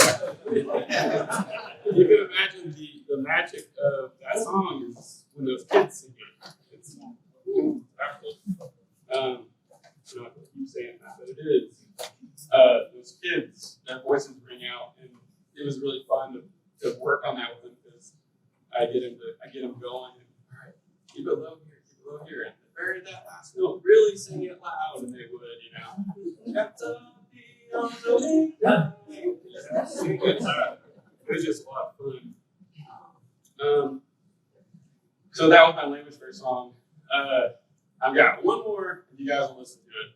This is culturally based. And this goes into my stomping grounds, which are west of Fairfax, Osage Nation, west of Fairfax. There's a little creek over there. It's called Doggett Creek, Doga Creek, really. And I've looked at the translation for it. And it's, I believe it means short creek, but it's hard to tell because there's no nasals on it. You don't know where to put is it Donka or Dokon Creek? And so it's really hard. I don't know the exact meaning of what that name means, but I do know, and this is something my grandfather, Carl Ponta, told my mom, is that creek was way back because, we occupied these lands way before we were just on the reservation there, from Missouri all the way over. But that creek is the site of where they killed the last giant. And that's open to interpretation. It's cultural. So a lot of spooky stories come out of that. It's always been fun to talk about. And so whether that was Macedon or who knows, but they took down, our people took down the last giant at that little creek right there. And I've always grown up, not just that story, just local stories, people just telling scary stories about that creek. And so it's actually right when I moved here, it's just this song, and I wrote it in about 30 minutes, but it just kind of came through me. And Anyways, I played it a few times for people, and it's called The Secret at Doga Creek. And so this is how it goes.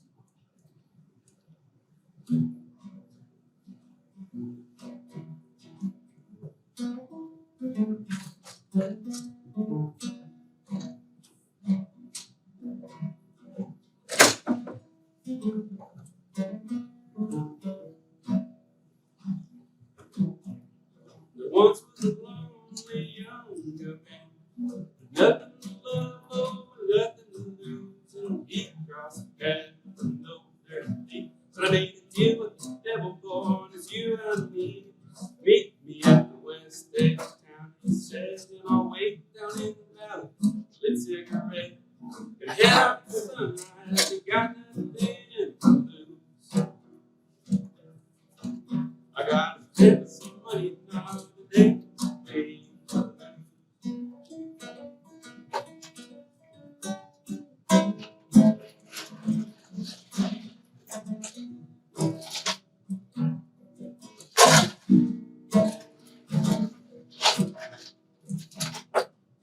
Well, the born in the air of the young man's chest, though we gathered and settled.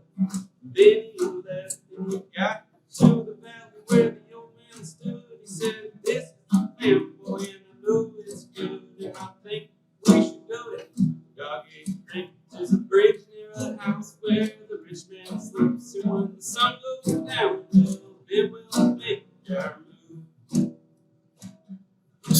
We're gonna take all this money out of the big thing."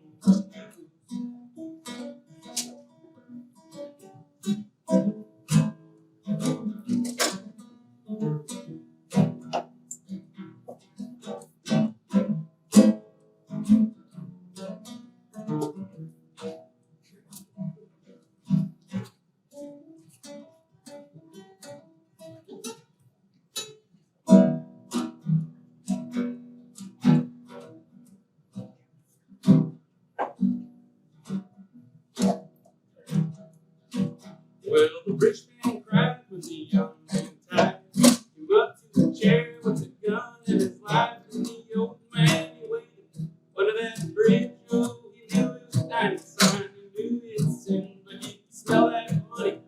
The wait was through, and that old creek's got a secret too. When the footsteps started up from the bank, and the old man startled, oh, he began to pray.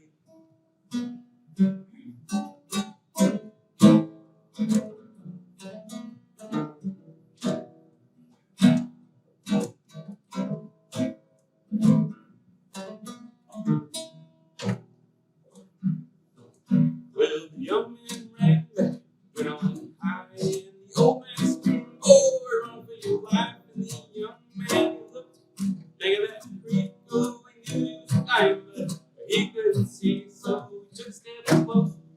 Couldn't hardly stand the sight of those eyes. It was a big hairy man, and if you don't go down, the creek is right. The big hairy man is gonna take your life. Goodbye.